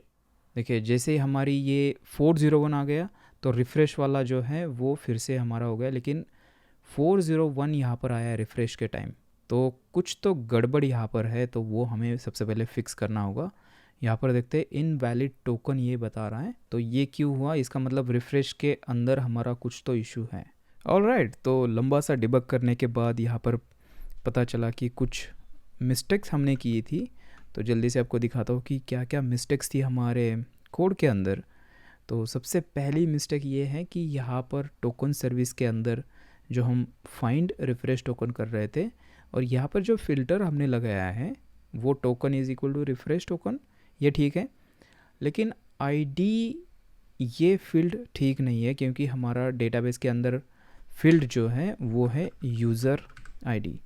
अगर मैं आपको यहाँ पर दिखा दूँ तो ये देखिए ये यूज़र आईडी है, तो हमने बाय मिस्टेक वहाँ पर _ID किया था, एंड आई एम श्योर कि ये आपने देखा होगा, ठीक है। तो ये एक मिस्टेक थी, और दूसरी मिस्टेक ये थी यहाँ पर अगर ये token service update refresh token जो है यहाँ पर देखेंगे तो हम रिफ्रेश टोकन अपडेट करने के लिए ये मेथड अगर देखेंगे तो देखिए यहाँ पर है अपडेट रिफ्रेश टोकन। इसके अंदर 2 पैरामीटर्स हम रिसीव कर रहे हैं, एक यूज़र आईडी और दूसरा रिफ्रेश टोकन, लेकिन यहाँ से पास एक ही कर रहे हैं। हमें इस जो पहला पैरामीटर है वो यूज़र आईडी देना है, तो यूज़र डेटा अंडरस्कोर आईडी, और दूसरा जो है वो रिफ्रेश टोकन है। अभी सेव करते हैं और ये अभी काम करना चाहिए। एक बार फिर से ट्राई करते हैं। तो यहाँ पर जल्दी से मैं डाल देता हूँ एक नंबर, ये हुआ नंबर। यहाँ से OTP कॉपी कर लेते हैं और ये रहा OTP। यहाँ पर हमें अभी 1 मिनट वेट करना होगा, तो जल्दी से ये डाल देते हैं प्रोफाइल पिक्चर, तब तक 1 मिनट हो जाएगा। ओके, ये रेडी है, तो और थोड़ा सा वेट करना है और फिर कंटिन्यू करेंगे। ओके, तो 1 मिनट हो चुका है और यहाँ पर अभी मैं करूँगा नेक्स्ट। यहाँ पर देखिए मैं इसको थोड़ा सा क्लियर करता हूँ ताकि सारी चीज़ें क्लियर हो जाए, और यहाँ पर अभी करूँगा नेक्स्ट। तो यहाँ पर देखिए सबसे पहले रिक्वेस्ट हमारी गई एक्टिवेट पे, जो कि हमें यहाँ पर रिस्पांस मिला 401, और जैसे ये 401 मिला हमें, फिर यहाँ पे सेकेंड रिक्वेस्ट ऑटोमेटिक गई, तो ये रिफ़्रेश के ऊपर गई। यहाँ पर हमें सारी चीज़ें मिली। ये 200 मतलब हमारे जो टोकन्स है वो क्या हो गए, वो रिफ़्रेश हो गए, नए टोकन्स आ गए, और फिर ऑटोमेटिक तीसरी रिक्वेस्ट यहाँ पर चली गई एक्टिवेट, मतलब जो पहली जो फेल हुई थी वही फिर से रिपीट हो गई, और वो रिपीट होने के बाद जो हमारा अकाउंट है ये एक्टिवेट हो चुका है। और यहाँ पर आप देख सकते हो कि हम रूम्स पेज के ऊपर हैं। तो ये सारा हो रहा है हमारे इंटरसेप्टर्स की वजह से, ठीक है। तो कुछ इस तरह से फ्रंट एंड के ऊपर फ्लो रहता है अगर टोकन हमारे एक्सपायर हो जाते हैं तो। अभी एज अ एंड यूज़र, अगर मैं एंड यूज़र हूँ तो मुझे ये पता नहीं चलेगा कि बैकग्राउंड में कौन सी रिक्वेस्ट जा रही है। मेरा टोकन यहाँ पर एक्सपायर भी हो चुका था, लेकिन ऑटोमेटिक रिफ़्रेश टोकन की वजह से क्या हुआ, हम रिफ़्रेश टोकन का यूज़ करके एक नया टोकन हमने यहाँ पर जनरेट कर दिया, ठीक है। तो इसके लिए हम रिफ़्रेश टोकन्स यूज़ कर रहे हैं यहाँ पर, ताकि ऑटोमेटिक जो है हमारे टोकन्स यहाँ पर रिफ़्रेश हो जाए। तो ये अभी काम कर रहा है। अभी नेक्स्ट हमारा जो काम है वो ये है कि अगर पेज रिफ़्रेश हो जाता है तो अभी हम लॉग आउट हो जाएंगे। देखिए रिफ़्रेश तो हो गए लॉग आउट, क्योंकि हमारा जो स्टोर था उसके अंदर का पूरा डेटा चला गया, ठीक है। अभी हमें क्या करना है, रिफ़्रेश होने के बाद एक काम करेंगे। एक यहाँ पे बहुत बढ़िया सा हम पैटर्न यूज़ करने वाले हैं, और इससे क्या हो जाएगा कि अपनी एप्लीकेशन की सिक्योरिटी है वो और भी बढ़ जाएगी। बेसिकली हम क्या करने वाले हैं, जब भी हम पेज रिफ़्रेश करेंगे और पेज रिफ़्रेश करने के बाद जब भी हमारा एप्लीकेशन लोड हो जाएगा, तो उस लोड पे हम क्या करेंगे, जो हमारा रिफ़्रेश एंड पॉइंट है उसको कॉल करेंगे। तो उससे क्या हो जाएगा, हमें सर्वर से एक रिफ़्रेश टोकन और एक एक्सेस टोकन नया जनरेट होकर मिलेगा। तो इससे होगा ये कि अगर आपका टोकन किसी तरह से अगर चोरी भी हो जाता है तो आप एक रिफ़्रेश करते हो तो आपका फिर से यहाँ पर नया टोकन जनरेट हो रहा है, तो जो चुराया हुआ टोकन है उसका कुछ फ़ायदा नहीं है। ये एक हो गया। और एक चीज़ यहाँ पर है, जब भी हम हमारा एक्सेस टोकन चेंज कर रहे हैं उसी टाइम पर हम हमारा रिफ़्रेश टोकन भी हम नया जनरेट कर रहे हैं। तो ये बेसिकली जो हम कर रहे हैं इसको बोलते हैं रिफ़्रेश टोकन रोटेशन। तो ये जो रिफ़्रेश टोकन रोटेशन है ये भी बहुत ज़्यादा मायने रखता है हमारे टोकन्स सिक्योरिटी के लिए। तो अभी हमें करना है, पेज रिफ़्रेश हो गया तो हमें रिफ़्रेश जो एंड पॉइंट है वो कॉल करना है। तो पेज रिफ़्रेश होने के बाद वो कौन सी जगह है जहाँ से हम इसको कॉल कर सकते हैं, तो वो जगह है हमारी app.js फाइल। देखिए app.js के अंदर अगर हम आते हैं, यहाँ पर ये हमारा रूट कंपोनेंट है, राइट। यहाँ पर देखिए, यहाँ पर सारी चीज़ें हमारी हो रही है। तो जब भी पेज रिफ़्रेश हो जाता है तो ये कंपोनेंट के थ्रू ही सारी चीज़ें हो जाती है। ये हमारा मेन रूट कंपोनेंट है। तो यहाँ पर ये सारा लॉजिक रखेंगे। जब भी पेज रिफ़्रेश हो जाएगा हम रिफ़्रेश एंड पॉइंट पे रिक्वेस्ट करेंगे और हमें नया रिफ़्रेश टोकन और एक्सेस टोकन मिल जाएगा। उसके साथ में उस रिस्पॉन्स में हमें डेटा भी मिल रहा है यूज़र का। अगर आपको याद होगा, हमने यूज़र का ऑब्जेक्ट और ऑथ ट्रू ये 2 वैल्यूज़ हमने उसके अंदर भेजी है, ठीक है। तो सबसे पहले यहाँ पर आना है ऐप के अंदर, और यहाँ पर और एक चीज़ हमें करनी है। जब तक पेज रिफ़्रेश होगा सर्वर पे रिक्वेस्ट जाएगी। सर्वर पे रिक्वेस्ट जाने के बाद कभी कभी ये सर्वर की रिक्वेस्ट है तो वो टाइम भी ले सकती है। तब तक यहाँ पर हमें कुछ तो लोडिंग टाइप का दिखाना होगा, ठीक है। नहीं तो क्या होगा कि हमारा यूआई जो है वो दिखेगा और फिर हमारी जो रिक्वेस्ट है जब भी रिस्पॉन्स आ जाएगा तो यूआई फिर से चेंज हो जाएगा, तो वो थोड़ा सा फ्लैशिंग टाइप का इफेक्ट यहाँ पे दिखेगा, वो अच्छा नहीं है। तो यहाँ पर क्या करना है हमें, यहाँ पर मैं चाहता हूँ कि कुछ इस तरह से यहाँ पर लोडिंग आ जाए। अभी फ़िलहाल के लिए टेक्स्ट हम लिखेंगे, लेकिन बाद में इसके लिए कुछ हम लोडर वगैरह डाल सकते हैं। तो बेसिकली मैं क्या करने वाला हूँ, यहाँ पर चेक करेंगे, देखिए इस तरह से लोडिंग, अगर लोडिंग ट्रू है तो मुझे यहाँ पर टेक्स्ट दिखाना है इस तरह से लोडिंग, ठीक है। अभी के लिए टेक्स्ट दिखाएंगे लोडिंग, और अगर ये फॉल्स है तो एल्स, मतलब बाकी का जो सारा हमारा ऐप है वो दिखाएंगे। तो ये जो लोडिंग है इसको अगर मैं यहाँ पर स्टेट के अंदर डालता हूँ, देखिए कॉन्स्ट, और यहाँ पर करते हैं लोडिंग सेट लोडिंग, और यूज़ स्टेट यहाँ पर यूज़ करेंगे इस तरह से, और बाय डिफ़ॉल्ट इसको क्या करते हैं अभी के लिए ट्रू करते हैं, ठीक है। आपको दिखाता हूँ कि कैसे ये काम कर रहा है। तो यूज़ स्टेट को मुझे यहाँ पर इंपोर्ट करना होगा, ये नहीं किया हुआ है, एक बार देख लेते हैं। रिएक्ट यहाँ पर नहीं है, ठीक है। तो यहाँ पर करते हैं import use state from react, okay. तो अभी देखें ये लोडिंग क्या है, ट्रू है, इसका मतलब अभी हमें सिर्फ टेक्स्ट दिखना चाहिए हमारे स्क्रीन के ऊपर, हमारा ऐप नहीं दिखेगा।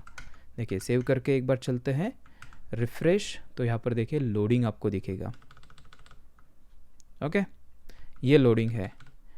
और अगर मैं यहाँ पर करता हूँ फॉल्स, तो लोडिंग हमें नहीं दिखेगा, हमें क्या दिखेगा, देखिए हमारा ऐप दिखेगा। तो बेसिकली ये टेक्स्ट जो है इसकी जगह हम बाद में लोडर डालने वाले हैं। तो अभी क्या करते हैं, इसको अगर मुझे करना है, स्पेलिंग यहाँ पर गलत था, ठीक है, इसको करना है मुझे यहाँ पर कॉल करना है सर्वर पे रिफ़्रेश करने के लिए, ठीक है, कॉल रिफ़्रेश एंड पॉइंट। लेकिन यहाँ पर होगा क्या, ये हमारी ऐप फाइल है, app.js रूट कंपोनेंट, इसके अंदर ऑलरेडी बहुत सारी चीज़ें हो चुकी हैं। तो यहाँ पर अगर रिक्वेस्ट भी रखेंगे तो ये थोड़ा सा यहाँ पर हमारी फ़ाइल बड़ी हो जाएगी, ठीक है। इसको थोड़ा सा मॉड्यूलर बनाते हैं, और क्या करते हैं इसके लिए हम यहाँ पर कस्टम हुक्स यूज़ करेंगे। अभी तक हमने कस्टम हुक्स नहीं देखे हैं, इस प्रोजेक्ट के अंदर बहुत सारे कस्टम हुक्स हम बनाने वाले हैं। रिएक्ट हुक्स की बात कर रहा हूँ, कस्टम रिएक्ट हुक्स। तो यहाँ पर ये जो लोडिंग का स्टेट है और जो हमारा रिफ़्रेश करने का काम है उसको हम ऑटो लॉगिन भी कह सकते हैं। तो उसको क्या करेंगे, हम एक हुक के अंदर रखेंगे, ठीक है। तो हुक कैसे बनाना है आपको, सबसे पहले आपको आना है यहाँ पर src के अंदर, और यहाँ पर हुक्स के लिए एक फ़ोल्डर बनाते हैं, हुक्स इसको नाम देते हैं, ठीक है। और इसके अंदर आपको एक फ़ाइल बनानी है, इसको मैं नाम दूंगा यूज़। देखिए यूज़ आपको यूज़ करना है क्योंकि ये रिएक्ट का कन्वेंशन है हुक्स का, सारे हुक्स हमारे यूज़ से स्टार्ट हो जाते हैं। तो यहाँ पर करेंगे यूज़, इसको नाम देते हैं यूज़ लोडिंग, और यहाँ पर करते हैं विथ रिफ़्रेश, ठीक है, ये नाम ठीक रहेगा। और उसके बाद यहाँ पर करते हैं JS। तो ये हुक मतलब नॉर्मल एक फंक्शन ही होती है, तो इसको यहाँ से एक्सपोर्ट कर लेते हैं, export, okay, function use loading with refresh, ठीक है, ये हमारी फंक्शन हो गई, और इसको हमने यहाँ से कर दिया एक्सपोर्ट। अभी यहाँ पर जो हमने स्टेट हमारा बनाया था ये वाला, इसको मैं यहाँ से उठाऊँगा, कट कर देता हूँ और इसको इसके अंदर ला के डालता हूँ, ठीक है। तो ये हुक के अंदर हमारा ये यूज़ स्टेट है अभी, और जल्दी से ये क्या करते हैं, जो यूज़ स्टेट यहाँ पर था इसको भी मैं यहाँ से कट कर देता हूँ और यहाँ पर ला के इसको पेस्ट करता हूँ। अभी यहाँ पर पेज रिफ़्रेश होने के बाद, मतलब फर्स्ट टाइम जब भी हमारा कंपोनेंट लोड हो जाता है, और इस केस में ये हम रूट कंपोनेंट के अंदर कर रहे हैं, इसका मतलब जब भी ऐप हमारा लोड हो जाता है तो अगर कुछ काम करना है तो हम नॉर्मली इसको करते हैं यूज़ इफ़ेक्ट हुक के अंदर, ठीक है। तो यहाँ पर एक यूज़ इफ़ेक्ट हुक मैं ओपन करूँगा, और by the way custom hooks के अंदर आप रिएक्ट के जो हुक्स है वो यूज़ कर सकते हो, ठीक है। तो यहाँ पर ये जो है ये नहीं चाहिए हमें, यहाँ पर डिपेंडेंसी एरे आपको एम्प्टी रखना है ताकि क्या हो, ये हमारा सिर्फ एक ही बार रन हो जाए। और इसके अंदर अभी मुझे करना है सर्वर रिक्वेस्ट। तो सर्वर रिक्वेस्ट करने के लिए हम अवेट यूज़ करने वाले हैं, तो हमें यहाँ पर एक फंक्शन बेसिकली बनानी होगी। तो मैं क्या करूँगा, यहाँ पर एक एनोनिमस फंक्शन बनाता हूँ। तो इस तरह से मैंने एरो फंक्शन बना दी यहाँ पर, और फिर इसको हमें इमीडिएटली कॉल करना है। तो ये बेसिकली इमीडिएटली इन्वोक फंक्शन है, एक एनोनिमस फंक्शन, और इसको मुझे करना है एसिंक। अभी ये हम कर रहे हैं सिर्फ किसके लिए, मुझे यहाँ पर यूज़ करना है अवेट, इसके लिए बस। आप नॉर्मली डॉट देन भी यूज़ कर सकते हो, तो आपको ये फंक्शन बनाने की ज़रूरत यहाँ पर नहीं होगी, ठीक है। अवेट के अंदर मैं यहाँ पर एक्सियोस यूज़ करूँगा। देखिए यहाँ पर इंपोर्ट करते हैं एक्सियोस, तो import Axios from Axios, okay Axios, और इसके ऊपर हमें करना है गेट, और हमारा जो URL है वो बेसिकली है, देखिए सेम URL हमें यूज़ करना है जो हमने इसके अंदर किया था। देखिए यहाँ से ही कॉपी कर लेते हैं, देखिए ये मैं कॉपी कर लेता हूँ और यहाँ पर आके डाल देता हूँ, ठीक है, सेम URL। और उसके बाद यहाँ पर हमें कुकीज़ भी सेंड करनी है, तो सेकेंड पैरामीटर आपको देना है विथ क्रेडेंशियल्स ट्रू, और इसके बाद यहाँ पर ये हमें क्या रिटर्न करेगा, डेटा रिटर्न करेगा। तो यहाँ पर करते हैं कॉन्स्ट, और डेटा बेसिकली रिस्पॉन्स ऑब्जेक्ट हमें मिल जाता है, उसके अंदर डेटा होता है रिस्पॉन्स डॉट डेटा। तो हम यहाँ पर डिस्ट्रक्चर करके डेटा को यहाँ पर फेच कर रहे हैं इस तरह से यहाँ पर। और एक काम करना है, इसको ट्राई कैच के अंदर डालते ताकि कुछ एरर आ जाती है तो वो हम इसको कैच कर पाए। हमेशा याद रखना है जो भी आपकी सर्वर रिक्वेस्ट वगैरह होती है उसको आपको ट्राई कैच के अंदर रखना है, ठीक है।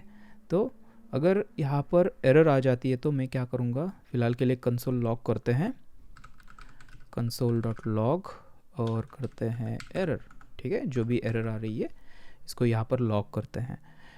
और अभी ये जो डेटा यहाँ पर हमें मिलेगा, इस डेटा को हमें क्या करना है, हमें हमारे स्टोर के अंदर हमें सेट ऑथ करना है, वहाँ पर इस ऑथ नाम की प्रॉपर्टी है उसको ट्रू करना है। और जो डेटा उसके अंदर यूज़र है हमारे पास, तो डेटा के अंदर हमें यूज़र मिलने वाला है, राइट। देखिए console.log करके भी आपको दिखाता हूँ क्या डेटा हमें सर्वर से मिलेगा, डेटा, या फिर आपको यहाँ पर बैकएंड से दिखाता हूँ कि क्या डेटा हम वहाँ से सेंड कर रहे हैं। तो यहाँ पर चलते हैं कंट्रोलर्स के अंदर, ऑथ कंट्रोलर और रिफ़्रेश। देखिए ये डेटा हम सेंड कर रहे हैं जब भी हम टोकन को रिफ़्रेश कर रहे हैं, यूज़र ऑब्जेक्ट और ऑथ, मतलब दो कीज़ है इसके अंदर, देखिए यूज़र और ऑथ। और यहाँ पर हमें क्या करना है, फिर यहाँ से डिस्पैच करना है हमारे स्टोर के अंदर। तो हमें हुक्स चाहिए, एक है यूज़ डिस्पैच, ये हमें मिलेगा कहाँ से, रिएक्ट रिडक्स से। और इसके अंदर आके मुझे सबसे पहले तो इस तरह से बनाना होगा, यूज़ डिस्पैच डिस्पैच। और अभी यहाँ पर क्या करते हैं, यहाँ पर आके करते हैं डिस्पैच, क्या डिस्पैच करना है, सेट ऑथ, ठीक है, इसको भी हमें इंपोर्ट करना होगा। देखिए ऑटो इंपोर्ट सेट ऑथ हमारा आएगा ऑथ स्लाइस के अंदर से, और इसके अंदर हमें जो भी डेटा सर्वर से आ रहा है उसको पास करना है। तो एक बार आपको दिखाता हूँ इसके अंदर जाके ये क्या कर रहे हैं फंक्शन। ये देखिए ये सेट ऑथ है, इसके अंदर जो भी पेलोड आएगा उसके अंदर से ये यूज़र जो है, थोड़ी देर पहले हमने देखा कि हमारे सर्वर से हमें यूज़र एक की है और ऑथ एक की है, ठीक है, उसमें से ये यूज़र जो की है उसको ये एक्सट्रैक्ट कर रहा है, डिस्ट्रक्चर कर रहा है। और स्टेट के अंदर जो हमारा यूज़र है, यहाँ पर देखिए ये यूज़र, इसके अंदर यूज़र का डेटा जाएगा, और इसी के साथ में जो इज़ ऑथ है इसको ये ट्रू कर रहा है, ठीक है। तो हम यहाँ पर लॉगिन हो जाएंगे इसकी वजह से। और यहाँ पर डिस्पैच हमने कर दिया। अभी ये डेटा की हमें ज़रूरत नहीं देखने की, ये ऑलरेडी हम समझ गए। अभी यहाँ पर ये लोडिंग का हमें देखना है थोड़ा सा। देखिए बाय डिफ़ॉल्ट इसको ट्रू रखेंगे, लोडिंग ट्रू। और जब भी हमें यहाँ पर डेटा मिल जाएगा सर्वर से, जब भी रिक्वेस्ट सक्सेसफुल हो जाएगी, तो मैं करूँगा सेट लोडिंग, और इसको करते हैं फॉल्स, क्योंकि डेटा मिल गया। अभी सेट लोडिंग जो है ये फॉल्स करनी है। सेट लोडिंग बाय द वे ये जो मेथड है इस लोडिंग को चेंज करेगी, ठीक है। और अगर एरर आती है तो हम यहाँ पर इसको कॉल कर सकते हैं इस तरह से, सेट लोडिंग। और ये मैंने एस कहाँ पर तो मिस कर दिया, ये देखिए इस तरह से, क्योंकि एरर आती है तो भी हमें लोडिंग का जो स्टेट है वो निकालना है, जो भी लोडर घूम रहा है, ठीक है। अभी यहाँ से हमें कुछ रिटर्न करना है इस हुक से, तो मैं यहाँ पर सबसे नीचे आता हूँ और यहाँ पर करते हैं रिटर्न, और इसके अंदर जो लोडिंग है वो मैं रिटर्न करूँगा। तो ये ट्रू और फॉल्स वो हमें मिलेगा, ठीक है। बाय डिफ़ॉल्ट ट्रू है, सर्वर से रिक्वेस्ट होने के बाद ये इसको फॉल्स करेगा। तो ये जो वेरिएबल है, जब भी हम इस हुक को कॉल करेंगे यहाँ पर, देखिए यहाँ पर करेंगे इस तरह से यूज़, और क्या नाम है इसका, यूज़ लोडिंग। देखिए मैंने यहाँ पर इसको ऑटो इंपोर्ट कर दिया, और इसको कॉल करने के बाद ये हमें रिटर्न क्या कर रहा है, एक ऑब्जेक्ट। देखिए एक ऑब्जेक्ट, उसके अंदर से हम लोडिंग को डिस्ट्रक्चर करेंगे इस तरह से। देखिए फिर से दिखाता हूँ, यहाँ से हम रिटर्न कर रहे हैं एक ऑब्जेक्ट, उसके अंदर लोडिंग नाम की है, तो वही हमने यहाँ पर डिस्ट्रक्चर कर दी, और अभी यहाँ पर हमें वो चीज़ मिल जाएगी। देखिए लोडिंग अगर है तो ये लोडिंग आ जाएगा, और हमारी रिक्वेस्ट होने के बाद ये ऑटोमेटिक लोडिंग फॉल्स हो जाएगा, और यहाँ पर हमारा ऐप लोड हो जाएगा। लेकिन अभी यहाँ पर आप देख सकते हो कि हम यहाँ पर सेट डिस्पैच कर रहे हैं, सेट ऑथ, इसका मतलब हम यहाँ पर ऑटोमेटिक लॉगिन होने वाले हैं, ठीक है। तो चलिए जल्दी से इसको टेस्ट करते हैं और देखते हैं ये काम कर रहा है कि नहीं। इसको मैं रिफ़्रेश करूँगा, तो आप देख सकते हो मैं ऑटोमेटिक यहाँ पर अभी लॉग आउट नहीं हो रहा हूँ।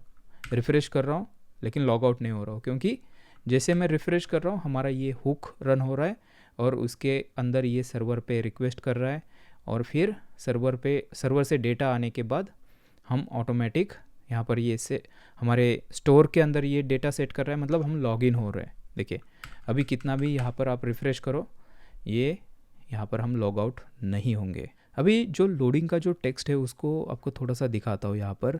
उसके लिए हमें क्या करना है, जाना है एप्लीकेशन के अंदर, नहीं एप्लीकेशन के अंदर नहीं, हमें नेटवर्क के अंदर जाना है, और यहाँ पर देखिए इसको थोड़ा सा मैं ऐसे कर लेता हूँ, और ये जो है देखिए नेटवर्क कंडीशन, नहीं यहाँ पर नहीं है, कहाँ पर है ये देखिए, ये हमें यहाँ पर इसको स्लो कर देते हैं इंटरनेट को हमारे ब्राउज़र के, ठीक है। तो यहाँ पर स्लो 3G अगर मैं डालता हूँ, और अगर अभी मैं यहाँ पर रिफ़्रेश करूँगा तो हमें लोडिंग दिखनी चाहिए, क्योंकि ये थोड़ा सा टाइम लेगा डेटा फेच होने के लिए।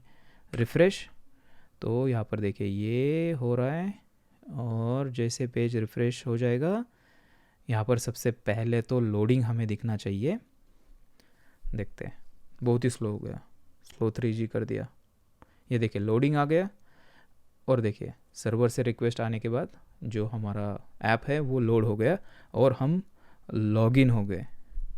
कुल, ऑलराइट। अभी जल्दी से लॉग आउट का कर लेते हैं। लॉग आउट बटन हमें यहाँ पर लगाना है, ये यहाँ पर कहाँ पर तो लगाएंगे हम, लेकिन फ़िलहाल के लिए एक नॉर्मल बटन लगाते हैं, उसको स्टाइल हम बाद में करेंगे, पहले लॉग आउट की जो फंक्शनलिटी है उसको कंप्लीट करते हैं।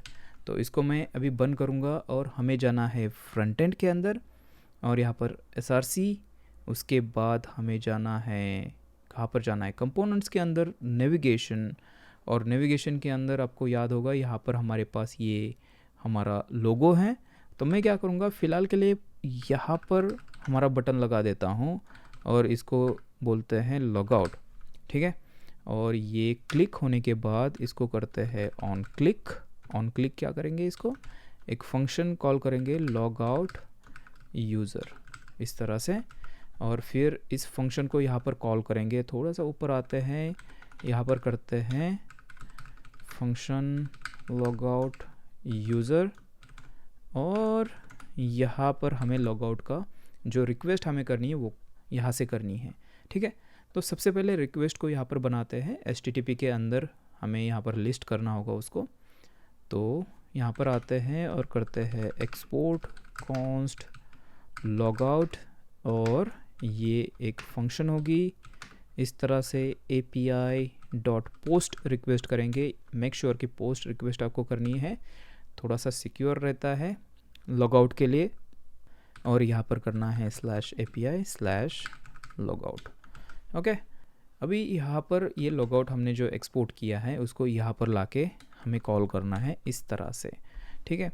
यहाँ पर सबसे पहले इसको एसिंक कर लेते हैं, एसिंक, और फिर हम क्या कर सकते हैं, यहाँ पर यूज़ कर सकते हैं अवेट, और देखिए अवेट लॉगआउट। लॉगआउट को हमें इंपोर्ट करना होगा, तो मैं यहाँ पर ऊपर चलते हैं सबसे ऊपर, और यहाँ पर करते हैं देखिए इंपोर्ट लॉगआउट, और ये हमें मिलेगा कहाँ से, यहाँ पर कर लेते हैं एक फ़ोल्डर बाहर और एक फ़ोल्डर और एक फ़ोल्डर और HTTP, हाँ यहाँ से ये मिलेगा। और उसके बाद हमें और एक काम करना है, यहाँ पर ट्राई कैच लगाना है। देखिए हमेशा ट्राई कैच लगाना है हमें, ट्राई, और इसके अंदर ये जो है इसको लाके यहाँ पर पेस्ट कर लेते हैं, और यहाँ पर कैच हमें लगाना है, तो कैच एरर और console.log एरर, ठीक है। तो ये लॉगआउट यहाँ पर हो जाएगा, और लॉगआउट होने के बाद हमें क्या करना है, यहाँ पर जो हमारा स्टोर है उसके अंदर यूज़र और इज़ ऑथ जो है उसको क्लियर करना है। तो यहाँ पर करते हैं डिस्पैच, डिस्पैच करेंगे, वैसे नहीं ऐसे करना है, और सेट ऑथ, और इसके अंदर जो भी डेटा हमें सर्वर से मिलेगा उसको यहाँ पर डालेंगे। बेसिकली सर्वर से हम एम्प्टी डेटा भेजेंगे ताकि सेम डेटा यहाँ पर हम यूज़ कर पाए इसको, ठीक है। तो यहाँ पर करते हैं कॉन्स्ट डेटा, ये हमारे रिस्पॉन्स में हमें मिलेगा सर्वर से जब भी लॉग आउट करेंगे। और फिर अभी हमें यहाँ पर डिस्पैच बनाना होगा, तो कॉन्स्ट डिस्पैच और यूज़ डिस्पैच, ओप्स, और इसको हमें यहाँ पर देखिए इंपोर्ट करना होगा, तो यहाँ पर कर लेते हैं इंपोर्ट यूज़ डिस्पैच, ये हमें मिलेगा फ्रॉम रिएक्ट रिडक्स से। और इसी के साथ में और एक चीज़ हमें चाहिए जो हमारा है सेट ऑथ, जो एक्शन है सेट ऑथ, ठीक है, सेट ऑथ, और ये हमें मिलेगी, एक बार चल देखते हैं यहाँ पर हमें जाना है स्टोर के अंदर, और इसके अंदर है हमारे पास ऑथ स्लाइस, ओके। तो दोनों चीज़ें हमने यहाँ पर इंपोर्ट कर दी है, यहाँ से डिस्पैच हम कर रहे हैं। अभी हमें जाना है सर्वर पे और लॉगआउट का जो लॉजिक है वो लिखना है। तो चलते हैं बैकएंड फोल्डर के अंदर, सबसे पहले राउट हमें बनाना होगा, तो आते हैं routes.js के अंदर, और यहाँ पर करते हैं राउटर डॉट, ये पोस्ट रिक्वेस्ट होगी, और करते हैं /API/logout, और यहाँ पर ये ऑथ मिडलवेयर जो है वो हम अप्लाई करेंगे इसके ऊपर, क्योंकि हम चाहते हैं कि जो लॉग्ड इन यूज़र है वही लॉग आउट कर पाए, राइट। कोई भी आके ऐसे लॉग आउट नहीं कर सकता है ना, उसके लिए लॉग्ड इन होने की ज़रूरत है, मतलब उसके पास वैलिड टोकन होना चाहिए। तो चलते हैं ऑथ कंट्रोलर के अंदर लॉग आउट नाम की एक मेथड बनाएंगे, इस तरह से चलते हैं ऑथ कंट्रोलर के अंदर, और यहाँ पर बनाते हैं इसको, देखिए एसिंक बनाएंगे इसको, async log out request response, और यहाँ पर करते हैं देखिए बेसिकली यहाँ पर लॉग आउट करना है। और अभी लॉग आउट करना है मतलब क्या करना है, देखिए कुछ चीज़ें यहाँ पर करनी है, लिख लेते हैं। सबसे पहले हमें क्या करना है, delete refresh token from DB, ये एक काम करना है, और उसके बाद डिलीट कुकीज़, मतलब जो टोकन कुकी के अंदर है उसको क्लियर करना है। तो सबसे पहले ये वाला करते हैं डिलीट रिफ्रेश टोकन। तो उसके लिए क्या करेंगे, हमारे पास टोकन सर्विस है, टोकन सर्विस, उसके अंदर एक मेथड बनाएंगे और उसको करते हैं रिमूव टोकन, नाम देते हैं इसको रिमूव टोकन, और इसके अंदर हम रिफ्रेश टोकन पास करेंगे, ठीक है। और अभी क्या करते हैं, यहाँ पर अवेट लगा देते हैं इसको, हमें ये मेथड बनानी होगी, हमारे पास अभी तक नहीं है टोकन सर्विस के अंदर।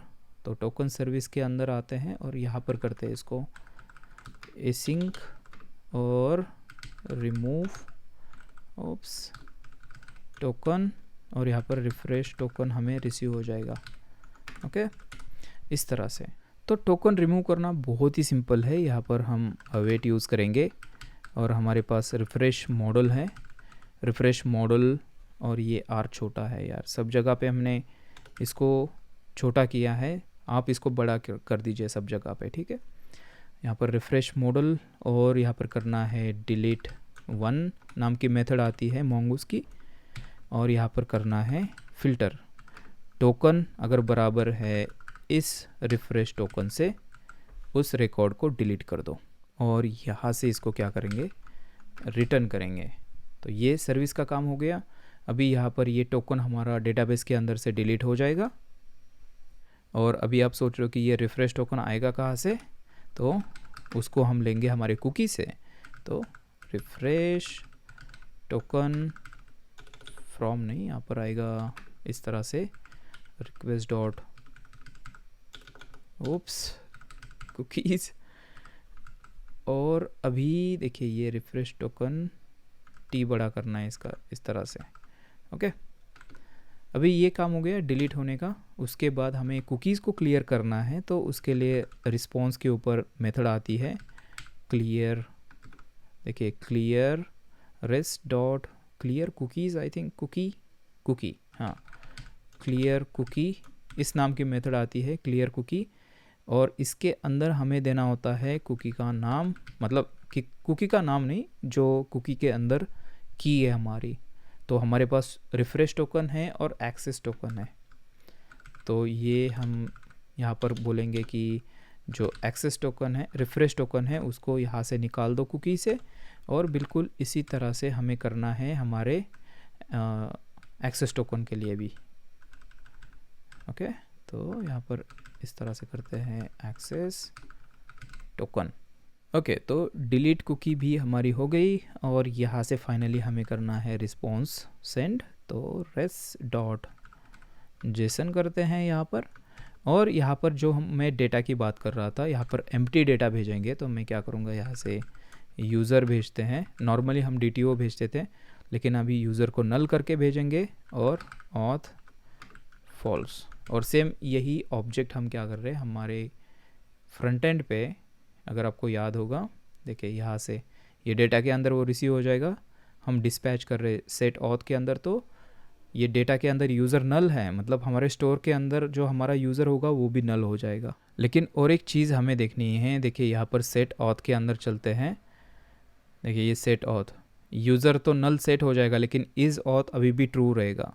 तो यहाँ पर क्या करेंगे, एक काम करते हैं, तो यहाँ पर क्या करते हैं, थोड़ा सा हमें लॉजिक यहाँ पर चेंज करना होगा।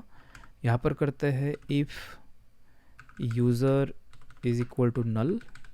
अगर हम यूज़र नल सेट कर रहे हैं, इसका मतलब हमें जो हमारा इज़ ऑथ है इसको हमें करना है फॉल्स, ठीक है, इस तरह से। एल्स जो नॉर्मली हम करते हैं, ओके। देखिए अभी ये ठीक तरह से काम करेगा। एक बार चेक कर लेते हैं हमारे बैकएंड पे, ये बैकएंड पे सब ठीक है, यहाँ पर सब ठीक है। अभी देखते हैं बटन हमारा दिख रहा है, तो ये यूज़ डिस्पैच हमें इंपोर्ट करना है हमारे नेविगेशन के अंदर। तो यहाँ पर आते हैं, यूज़ डिस्पैच तो हमने इंपोर्ट कर लिया है, ओके। क्या इशू है फिर, हाँ ये देखिए ये हो गया, ये कुछ प्रॉब्लम था। यहाँ से मैं जल्दी से नेटवर्क को फास्ट कर देता हूँ, नो थ्रॉटलिंग करते हैं, और अभी देखिए ये फास्ट काम कर रहा है। ये हमारा लॉग आउट बटन, यहाँ पर जल्दी से मैं इसको बंद कर देता हूँ, ये जो है, ठीक है। और अभी करते हैं यहाँ पर लॉग आउट। लॉग आउट होने के बाद हम लॉग आउट होने चाहिए, देखिए लॉग आउट, और ये देखिए हम रिडायरेक्ट हो गए हमारे होम पेज के ऊपर। और आपको ये रिक्वेस्ट दिखाता हूँ, देखिए लॉग आउट जो सर्वर पे हमने की थी, तो वहाँ से ऑथ फॉल्स और यूज़र नल हमें मिला है, ठीक है। वही हमने स्टोर के अंदर सेट किया है। तो स्टोर के अंदर अगर हम चलते हैं यहाँ पर रिडक्स और स्टेट, और यहाँ पर ऑथ के अंदर चलते हैं, तो देखिए इज़ ऑथ फॉल्स और यूज़र नल, ये हो गया। इसकी वजह से हम ऑटोमेटिक रिडायरेक्ट हो गए, क्योंकि आपको याद होगा हमारे जो प्रोटेक्टेड राउट्स है वो भी स्टोर को लिसन कर रहे हैं, तो वहाँ पर वो तुरंत ट्रिगर हो गए और इसको रिडायरेक्ट कर दिया। तो ये लॉगआउट जो है इसको स्टाइल बाद में करेंगे, लेकिन हमारी लॉगआउट की जो फंक्शनलिटी है ये अभी रेडी हो चुकी है। अभी जल्दी से लॉगआउट को यहाँ पर राइट साइड में लाते हैं। तो मैं क्या करूँगा, थोड़ी देर के लिए क्या करते हैं, यहाँ पर ये जो हमारा नाव बार है इसको फ्लेक्स अगर मैं करूँगा तो यहाँ पर देखते हैं nav bar, styles dot nav bar है, इसके अंदर है, इसको करते हैं display flex, display flex align item center. देखिए यहाँ पर अगर देखेंगे तो ये एक लाइन में आ गया। जस्टिफाई कंटेंट अभी करना है, जस्टिफाई कंटेंट स्पेस बिटवीन। ये देखिए ये लॉग आउट यहाँ पर राइट में चला गया, ठीक है। और इसको स्टाइल अगर करना है तो देखते हैं स्टाइल के लिए, या फिर एक काम करते हैं, इसको स्टाइल हम बाद में करेंगे क्योंकि यहाँ पर हमें प्रोफाइल पिक्चर भी दिखाना है, तो उसको भी बाद में करेंगे और बटन को भी स्टाइल बाद में करेंगे, ठीक है। अभी एक काम करना है, अभी हम लॉग आउट हो गए लेकिन अभी भी बटन हमें यहाँ पर दिख रहा है, ऐसा नहीं होना चाहिए, ठीक है। तो इसको हमें कंडीशनली रेंडरिंग करना होगा। तो उसके लिए क्या करते हैं, सबसे पहले तो हमें हमारे स्टोर से हमारा जो स्टेटस है इज़ ऑथ, उसको हमें चेक करना होगा। तो यहाँ पर और एक हुक मुझे चाहिए होगा, यूज़ सिलेक्टर, यूज़ सिलेक्टर। और फिर यहाँ पर आके हम उसमें से जो इज़ ऑथ है उसको गेट करेंगे। तो इस तरह से करते हैं इज़ ऑथ, और ये हमें मिलेगा यूज़ सिलेक्टर। इसके अंदर हमें स्टेट मिलता है, और स्टेट के अंदर से हमें क्या लेना है, जो हमारी स्लाइस है जो कि है ऑथ स्लाइस, और उसके अंदर से हम क्या कर रहे हैं, इज़ ऑथ जो हमारी प्रॉपर्टी है, देखिए ये वाली, इसको हम चेक कर रहे हैं। ये अगर ट्रू है तभी हमें क्या करना है, ये लॉग आउट बटन दिखाना है, नहीं तो नहीं दिखाना है। तो यहाँ पर आप शॉर्ट सर्किट यूज़ कर सकते हो। तो शॉर्ट सर्किट क्या होता है, बेसिकली आप इस तरह से लिखते हो इज़ ऑथ, और यहाँ पर करते हो एंड, दैट्स इट। तो इज़ ऑथ अगर ट्रू है तभी ये आगे का जो है ये एग्जीक्यूट हो जाएगा, अगर ये फॉल्स है तो ये आगे का एग्जीक्यूट नहीं होगा। और यहाँ पर और एक चीज़ हमें करनी होगी, इसको डालना होगा हमें इसके अंदर। अभी सेव करते हैं, तो यहाँ पर देख सकते हो कि जो हमारा बटन है वो चला गया। और एक बार कंसोल के अंदर देखते हैं, कुछ एरर है, ओके। वो तो 401 रिफ़्रेश की, क्योंकि पेज रिफ़्रेश के ऊपर ये रिफ़्रेश जो है ये हमारा कॉल हो रहा है, लेकिन हमारे पास अभी कोई भी कुकी नहीं है, इसकी वजह से हम लॉगिन, ऑटोमेटिक लॉगिन नहीं हो पा रहे, ठीक है। तो जल्दी से मैं यहाँ पर लॉगिन कर देता हूँ, और यहाँ पर देखिए OTP, यस यहाँ पर, और नेक्स्ट, और जल्दी से मैं यहाँ पर कोई इमेज डाल देता हूँ, और अभी करूँगा नेक्स्ट। तो आप यहाँ पर देख सकते हो हम लॉगिन हो चुके हैं, और यहाँ पर आप देख सकते हो लॉग आउट बटन है। लॉग आउट करूँगा तो बटन गायब हो जाएगा, ओके। तो अभी लॉग आउट भी हमारा कंप्लीट हो चुका है, और अभी देखते हैं कि नेक्स्ट क्या करना है।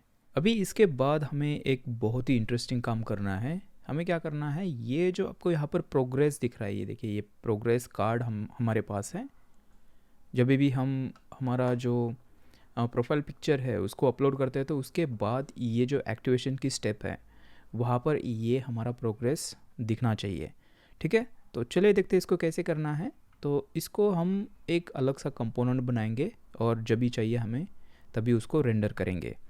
तो उसके लिए चलते हैं अपने कोड एडिटर के अंदर, और यहाँ पर आना है src शेयर्ड जो कंपोनेंट्स है अपने, इसके अंदर एक आके फोल्डर बनाना है, और इसको नाम देते हैं लोडर, ठीक है। और इसके अंदर सबसे पहले तो loader.js, और CSS के लिए हमें एक मॉड्यूल चाहिए, तो loader.module.css। अभी यहाँ पर जल्दी से कंपोनेंट बनाते हैं, तो react arrow function component export, और इसके अंदर अभी हमें क्या करना है, देखिए ये हमारा कंपोनेंट रेडी है। यहाँ पर इस कंपोनेंट के अंदर हमें मैसेज रिसीव करना है, कि यहाँ पर अगर देख सकते हो ये जो टेक्स्ट आपको दिख रहा है ये बेसिकली हमारा मैसेज है। तो इसको हमें क्यों रिसीव करना है, क्योंकि सेम कंपोनेंट हम रीयूज़ कर सकते हैं। आपको याद होगा हमने हमारे app.js के अंदर लोडिंग नाम का एक टेक्स्ट लिखा था, तो हम उसकी जगह भी ये वाला जो कंपोनेंट है वो दिखा सकते हैं। तो इसको हमें इस तरह से बनाना होगा ताकि ये हम इसको रीयूज़ कर पाएँ। तो कंपोनेंट सेम रहेगा सब जगह पर, लेकिन इसका टेक्स्ट चेंज होगा, तो वही टेक्स्ट हम यहाँ पर रिसीव करेंगे एज अ प्रॉप। और यहाँ पर सबसे पहले तो एक क्लास इसको देते हैं, और क्लास हमारा है कार्ड रैपर। आपको याद होगा इसको हमने ग्लोबल बनाया था कार्ड रैपर, और इसके अंदर हमें क्या करना है, कार्ड बनाना है। तो हमारे पास ऑलरेडी कार्ड है, तो यहाँ पर आते हैं हमारे स्टेप्स के अंदर और कोई भी एक कार्ड यहाँ से ले लेते हैं। देखिए यहाँ से उठा लेते हैं इसको, ये जो कार्ड है ये हमें चाहिए, तो यहाँ पे आके पेस्ट करते हैं। इसके अंदर हमें देखिए क्या क्या नहीं चाहिए वो हम डिलीट करेंगे। तो टेक्स्ट एरिया नहीं चाहिए, ये पैराग्राफ भी नहीं चाहिए, इसको मैं हटा देता हूँ, ठीक है। और अभी इसको हमें करना है इंपोर्ट, तो यहाँ पर ऊपर आते हैं और करते हैं इंपोर्ट कार्ड फ्रॉम, और ये कहाँ से आएगा इसको हमें ढूंढना होगा। देखिए यहाँ पर ही है, ये रहा कार्ड हमारा। और फिर यहाँ पर आना है और ये जो आइकॉन है ये अभी हमें नहीं चाहिए और टाइटल भी हम इसके अंदर अभी नहीं देंगे। तो मैं क्या करूँगा, यहाँ से ये जो दोनों चीज़ें हैं इसको मैं हटा देता हूँ। तो इस तरह से हमारा अभी कार्ड दिखेगा। अभी इस कार्ड के अंदर आना है और यहाँ पर एक स्पैन बनाता हूँ और स्पैन को भी एक क्लास देते हैं। तो क्लास नेम, और इसको क्लास हमें देना है, देखिए स्टाइल्स के अंदर मॉड्यूल के अंदर उसको रखेंगे हम। तो इसको देते हैं मैसेज, क्योंकि इसके अंदर हम मैसेज लिखने वाले हैं। तो यहाँ पर रेंडर करते हैं मैसेज, देखिए मैसेज, और ये जो मैसेज क्लास है इसको जल्दी से यहाँ पर बना देते हैं। तो मैसेज, ठीक है। स्टाइल हम बाद में करेंगे इसकी, सबसे पहले तो ये जो स्ट्रक्चर है हमारा उसको यहाँ पर करते हैं। अभी इस लोडर को हमें टेस्ट करना है, तो टाइम बीइंग के लिए क्या करते हैं, app.js के अंदर आते हैं और यहाँ पर इसको इंपोर्ट करते हैं लोडर को, ठीक है। इंपोर्ट लोडर, और ये यहाँ पर आया था, एक बार देख लेते हैं, लोडर ये रहा।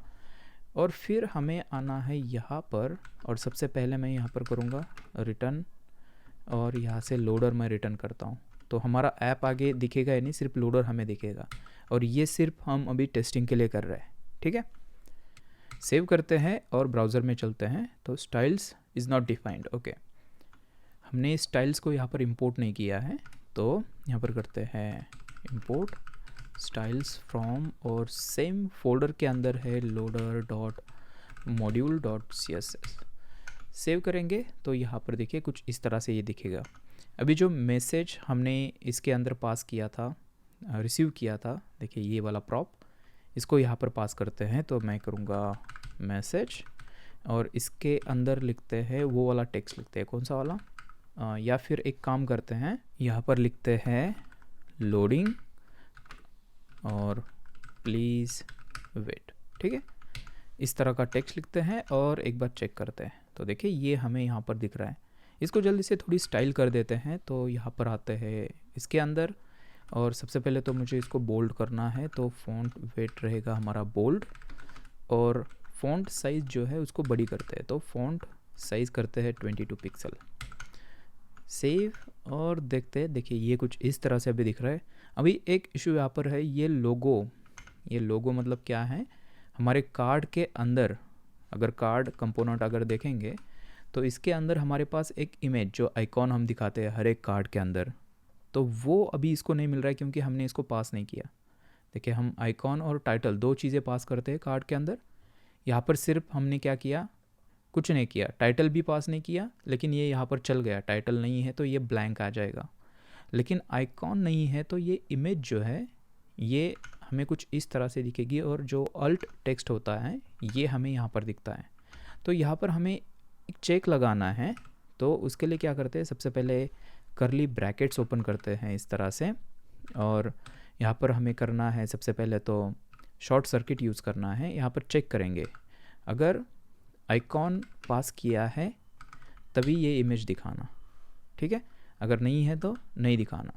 और इसी तरह से यहाँ पर टाइटल के लिए भी करते हैं, यहाँ पर करते हैं टाइटल, अगर टाइटल है तभी ये दिखाना।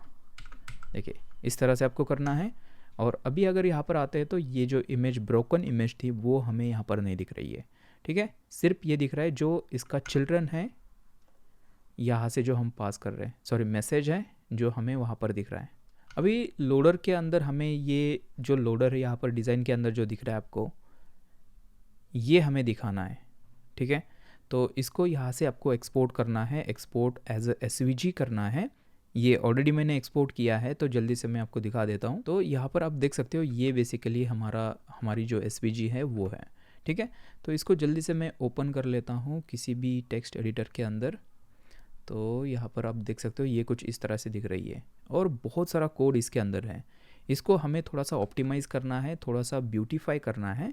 तो उसके लिए एक वेबसाइट आती है और वो है SVG ठीक है, सर्च करेंगे तो ये हमें मिलेगा SVG इसको ओपन करना है और यहाँ पर आपको ये जो कोड है SVG का इसको पेस्ट करना है। ठीक है, तो जल्दी से मैं यहाँ से कॉपी कर लेता हूँ इसको और यहाँ पर आके करता हूँ पेस्ट। तो यहाँ पर देखिए हमारी जो SVG थी ये आ चुकी है। इसको मैं अभी यहाँ से कॉपी करूँगा और फिर यहाँ पर जाके फिर से इसको यहाँ पर पेस्ट करता हूँ। देखिए, तो ये आप देख सकते हो कि इतनी बड़ी SVG थी, इसको इसने कितने अच्छी तरीके से यहाँ पर ऑप्टिमाइज़ किया है और छोटा बनाया है। ठीक है, अभी ये छोटा वाला जो कोड है इसको मैं कॉपी करूँगा और आते हैं हमारे लोडर के अंदर, और लोडर के अंदर यहाँ पर कार्ड के अंदर आके इसको मैं पेस्ट करूँगा। सेव करते हैं तो ये कुछ इस तरह से दिखेगा। अभी इसके अंदर एक चेंज हमें करना है, ये जो स्ट्रोक डैश विड्थ जो है इस तरह से डैश हम JSX के अंदर नहीं दे सकते, तो हमें क्या करना पड़ेगा, इसको कैमल केस करना होगा। तो सिंपली यहाँ पर करते हैं स्ट्रोक विड्थ, सेव करते हैं और यहाँ पर अगर जाके देखते हैं तो यहाँ पर हमें दिखेगा ये जो हमारी SVG है। अभी इसको हमें एनिमेट करना है ताकि ये राउंड राउंड घूमे। तो उसके लिए चलते हैं फिर से लोडर के अंदर और ये जो SVG है इसको मैं एक क्लास देता हूँ। तो क्लास नेम और इसको देते हैं स्पिनर देते हैं, क्योंकि ये बेसिकली स्पिनर है हमारा। और फिर यहाँ पर इसको क्रिएट करना है। तो यहाँ पर देखिए स्पिनर, और स्पिनर के अंदर सबसे पहले तो इसको मार्जिन बॉटम देते हैं। ठीक है, मार्जिन बॉटम मुझे चाहिए 20 पिक्सल। सेव करके एक बार चेक करते हैं तो देखिए यहाँ पर मार्जिन बॉटम नहीं आई है। एक बार चेक कर लेते हैं, ये स्पिनर इस तरह का क्लास हमने दिया है। ओके, स्पिनर इस तरह से नहीं, हमें इस तरह से देना होगा क्योंकि हम मॉड्यूल यूज़ कर रहे हैं। तो स्पिनर इस तरह से अभी ये काम करेगा। देखिए, तो देखिए इसके नीचे जो है वो मार्जिन आ चुकी है। अभी इसको घुमाना है, तो इसको घुमाने के लिए हम की फ्रेम्स यूज़ करेंगे। तो सबसे पहले यहाँ पर की फ्रेम्स बनाते हैं। ठीक है, तो यहाँ पर ऐड की फ्रेम्स आपको लिखना है और यहाँ पर इसको नाम देना है। तो स्पिन में नाम दूंगा, आप इसको कुछ भी नाम दे सकते हो। और हमें क्या करना है, जब भी ये 100% हो जाएगा हमारा की फ्रेम रन होके, तो मुझे सिर्फ इसको करना है ट्रांसफॉर्म, रोटेट और 360 डिग्री, मतलब कंप्लीट एक बार राउंड करना है, इसको घुमाना है 360 डिग्री। ठीक है, तो अभी ये की फ्रेम हमारी रेडी हो चुकी है। तो इसके ऊपर हमें अप्लाई करना है, तो हम एनिमेशन प्रॉपर्टी अप्लाई करते हैं CSS के अंदर और यहाँ पर की फ्रेम का नाम देना है जो कि है स्पिन। और कितने सेकंड के लिए आपको ये करना है, मैं चाहता हूँ 1 सेकंड के लिए घूमना चाहिए, मतलब एक जो 360 जो साइकिल है वो 1 सेकंड के अंदर हमारी होनी चाहिए। और यहाँ पर करते हैं लीनियर। ठीक है, लीनियर मतलब ये टाइमिंग फंक्शन है, किस स्टाइल में इसको घुमाना है। तो लीनियर में चाहता हूँ और इसको इन्फिनाइट में चाहता हूँ, मतलब ये घूमते ही रहे। ठीक है, अभी सेव करते हैं और एक बार चेक करते हैं तो आप देख सकते हो यहाँ पर ये घूमना स्टार्ट इसने कर दिया है। और आपने यहाँ पर नोटिस किया होगा कि ये किस तरह से घूम रहा है, एकदम लीनियर फैशन में घूम रहा है। अगर इसको आपको थोड़ा सा ह्यूमन फ्रेंडली करना है तो आप यहाँ पर टाइमिंग फंक्शन चेंज कर सकते हो, इज इन आउट।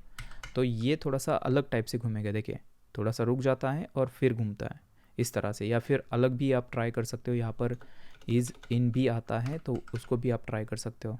देखिए इस तरह से।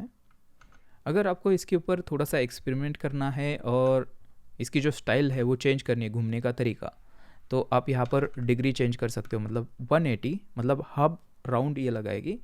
और यहाँ पर अगर देखेंगे तो ये देखिए ये कुछ इस तरह से, लेकिन थोड़ा सा अच्छा नहीं दिख रहा है ये। अगर मैं यहाँ पर 50% करता हूँ तो अभी देखिए कुछ इस टाइप का इफ़ेक्ट आपको मिलेगा।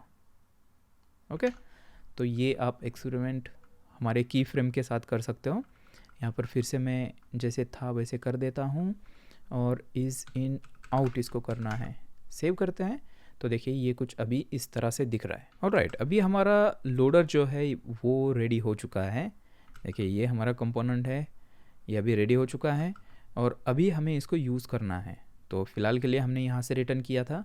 अभी क्या करते हैं, ये जो लोडिंग टेक्स्ट हमने लगाया था, जैसे हम पेज रिफ़्रेश करते हैं तो जब तक सर्वर से हमारा टोकन रिफ़्रेश नहीं होता है तब तक हमें लोडिंग टेक्स्ट दिख रहा था। तो अभी क्या करते हैं, इसकी जगह ये लोडर लगा देते हैं।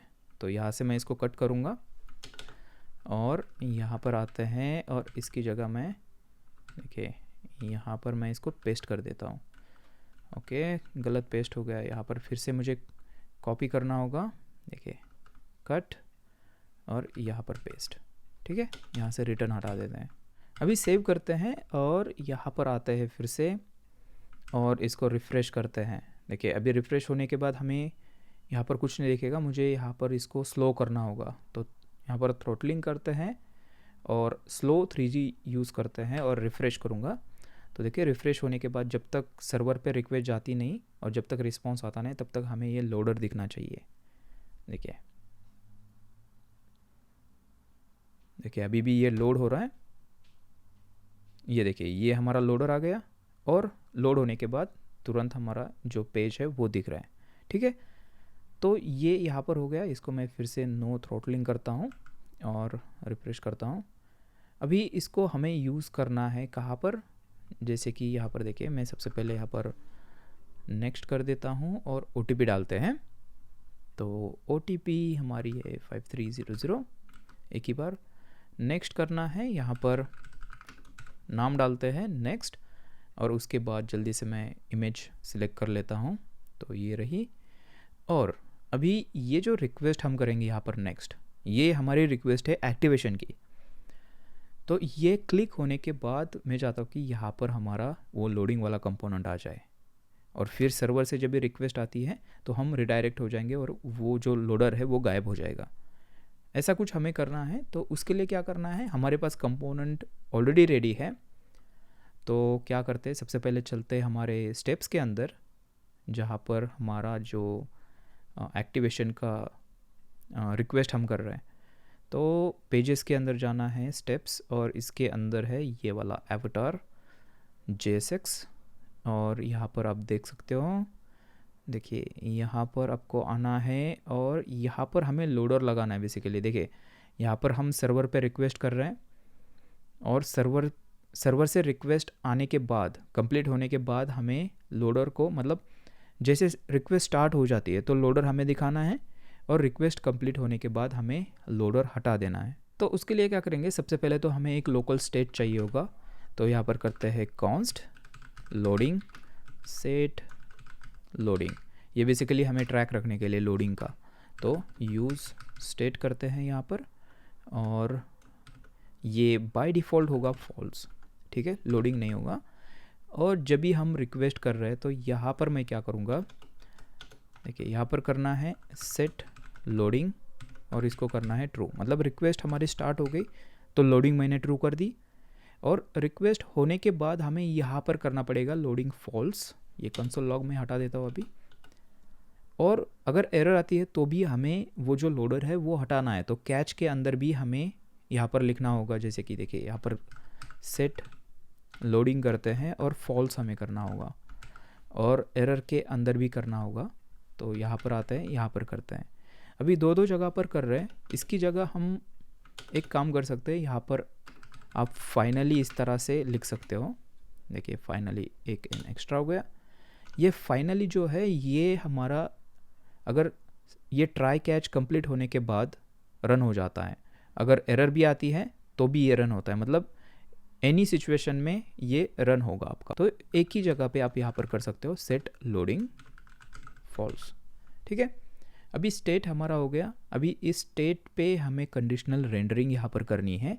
तो मैं क्या करूँगा, यहाँ पर इस रिटर्न से पहले यहाँ पर करूँगा इफ़ कंडीशन लगाऊंगा और इसके अंदर चेक करूँगा इफ़ लोडिंग। अगर लोडिंग है तो रिटर्न करो, क्या रिटर्न करो, जो लोडर हमारा कंपोनेंट है। देखिए ये ऑटो इंपोर्ट हो चुका है और यहाँ पर हमें देना है मैसेज।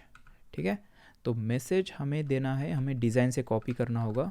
तो मैसेज, और देखिए देख लेते हैं एक बार डिज़ाइन के अंदर, ये है एक्टिवेशन इन प्रोग्रेस। ठीक है, यहाँ पर लिख लेते हैं एक्टिवेशन इन प्रोग्रेस, इस तरह से। ओके, तो अभी जल्दी से फ्लो इसका देखते हैं। सबसे पहले तो हमारे पास लोडिंग स्टेट है जो कि फॉल्स है। ठीक है, तो कंपोनेंट लोड होगा तो यहाँ पर ये लोडर हमारा लोड नहीं होगा क्योंकि यहाँ पर चेक कर रहे हैं। और फिर जब भी हम रिक्वेस्ट करते हैं, सबमिट करते हैं, तो सेट लोडिंग को हम ट्रू कर रहे हैं, मतलब तुरंत क्या होगा, ये जो कंपोनेंट है ये रेंडर हो जाएगा क्योंकि इस इफ़ के अंदर ये आ जाएगा। और बाय द वे ये मैंने इसको शॉर्ट इस तरीके से किया है, ऐसे भी आप कर सकते हो, एक वन लाइनर इसको बोलते हैं। और जैसे ही हमारी रिक्वेस्ट कंप्लीट हो जाएगी तो फाइनली ब्लॉक हमारा रन होने वाला है। तो सेट लोडिंग को ये फॉल्स करेगा और फॉल्स होने के बाद तुरंत ये जो कंपोनेंट है ये यहाँ से चला जाएगा और हमारा जो ऐप है वो दिखेगा। और सेम उसी तरह से अगर एरर भी आती है तो एरर के बाद ये हमारा जो सेट लोडिंग है फाइनली ब्लॉक वो रन होने वाला है, तो उस केस में भी सेम चीज़ यहाँ पर होने वाली है। तो चलिए इसको टेस्ट करते हैं। तो चलते हैं अपने ब्राउज़र के अंदर, रिफ़्रेश करते हैं और यहाँ पर मैं जल्दी से नाम डाल देता हूँ और नेक्स्ट करते हैं और इमेज जल्दी से सिलेक्ट कर लेता हूँ।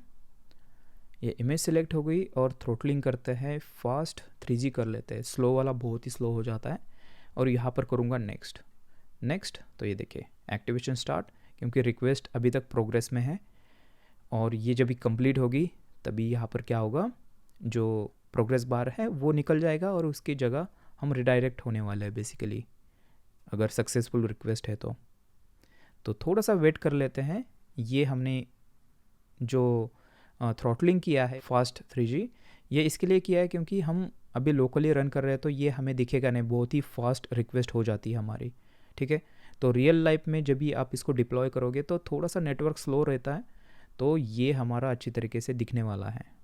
तो थोड़ा सा वेट करते हैं और जैसे ये रिक्वेस्ट कंप्लीट हो जाएगी तो ये प्रोग्रेस बार हमारा हट जाएगा।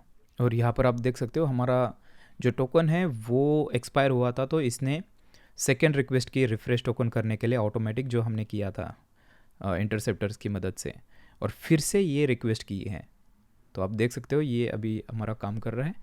अभी ये रिक्वेस्ट हमारे पास अभी फ्रेश टोकन है, तो अभी यहाँ पर रिस्पॉन्स आएगा तो ये कार्ड हमारा हटना चाहिए और थोड़ा सा वेट करते हैं।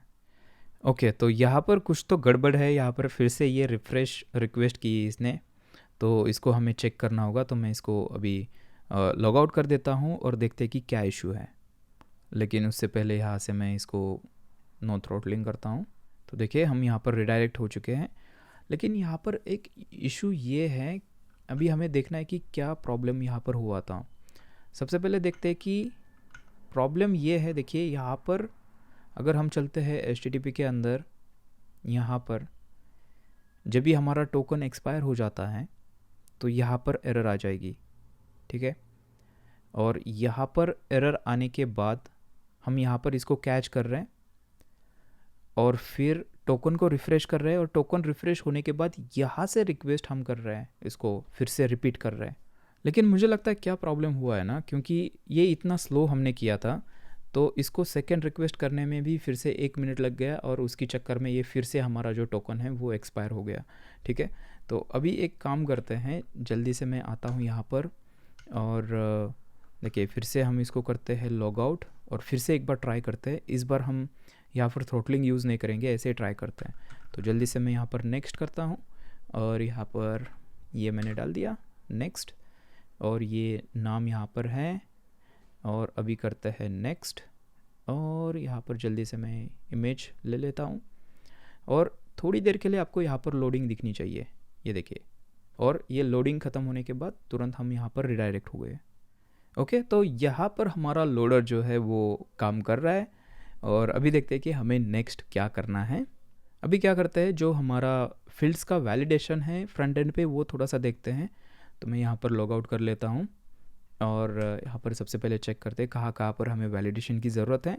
देखें यहाँ पर अगर मैं नेक्स्ट करता हूँ, यहाँ पर कुछ भी टाइप नहीं करता हूँ लेकिन नेक्स्ट करता हूँ, तो सर्वर पे रिक्वेस्ट जा रही है जो कि नहीं जानी चाहिए। यहाँ पर हम चेक लगाएंगे, अगर इसके अंदर कुछ नहीं है तो सर्वर पे रिक्वेस्ट नहीं भेजनी है। तो ये हमारा कंपोनेंट है फ़ोन नंबर, ठीक है। तो इनको सबको मैं बंद कर लेता हूँ और चलते हमारे स्टेप्स के अंदर, और इसके अंदर है फ़ोन ईमेल, इसके अंदर है हमारा फ़ोन। और यहाँ पर देखिए ये सबमिट कर रहे हैं। सबमिट करने से पहले बस हमें चेक करना है इफ़ अगर फ़ोन नंबर नहीं है, देखिए फ़ोन नंबर नहीं है तो रिटर्न, दैट्स इट, इतना ही करना है। अगर मैं यहाँ पर रिफ़्रेश करूँगा और अभी नेक्स्ट करने की कोशिश करूँगा, देखिए इसको क्लियर करता हूँ नेक्स्ट, तो अभी मैं यहाँ से जो रिक्वेस्ट है वो नहीं कर पा रहा हूँ, और यहाँ पर अगर कुछ नंबर डालते हैं तो फिर यहाँ पर रिक्वेस्ट हो रही है। ठीक है, अभी इसका देखते हैं। नेक्स्ट करते तो ये रिक्वेस्ट चली जाती है, जो कि हमें अलाउ नहीं करना है जब तक यहाँ पर कोई OTP नहीं डालता है। तो सेम चीज़ हमें करनी है। अभी हमें जाना है OTP कंपोनेंट के अंदर, यहाँ पर ये कंपोनेंट है और ये रहा हमारा सबमिट।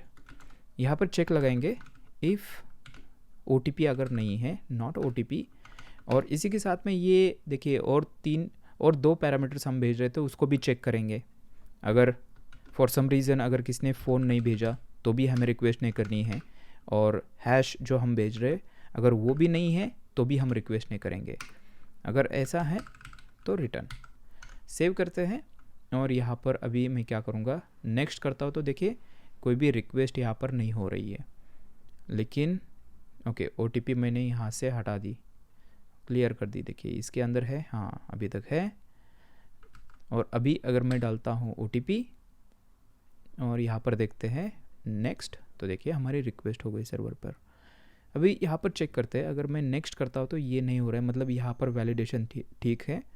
और डालते हैं राकेश के और नेक्स्ट करते हैं। और अभी यहाँ पर जो फ़ोटो है उसको अपलोड नहीं करेंगे, और मैं नेक्स्ट करता हूँ तो देखिए सर्वर पर रिक्वेस्ट जा रही है और सर्वर पे हमारा जो वैलिडेशन का काम है वो हो रहा है। हमें यहाँ पर क्या करना है, फ्रंट एंड पे ही चेक करना है। अगर यहाँ पर कोई फ़ोटो अपलोड नहीं करता है, सिलेक्ट नहीं करता है, तो हमें रिक्वेस्ट करनी ही नहीं है ना। तो उसके लिए चलते हैं हमारे एवटार कंपोनेंट के अंदर, और यहाँ पर हम सबमिट कर रहे हैं तो इससे पहले चेक करेंगे इफ़, देखिए यहाँ पर चेक करेंगे इफ़ क्या क्या भेज रहे हैं हम, नेम और एवटार, तो दोनों को चेक करेंगे, नेम और एवटार, तो रिटर्न इस तरह से करना है। सेव और अभी करते हैं, देखिए इसको मैं क्लियर करता हूँ, नेक्स्ट। तो अभी रिक्वेस्ट नहीं होगी जब तक मैं इमेज सिलेक्ट नहीं करता हूँ, और अभी सिलेक्ट कर दी और अभी करता हूँ नेक्स्ट। तो ये देखिए हम लॉगिन हो गए और एक्टिवेट भी हो गए। ठीक है, तो ये बेसिक वैलिडेशन था। अभी देखिए रियल लाइफ प्रोजेक्ट के अंदर यहाँ पर और भी बेटर आप कर सकते हो।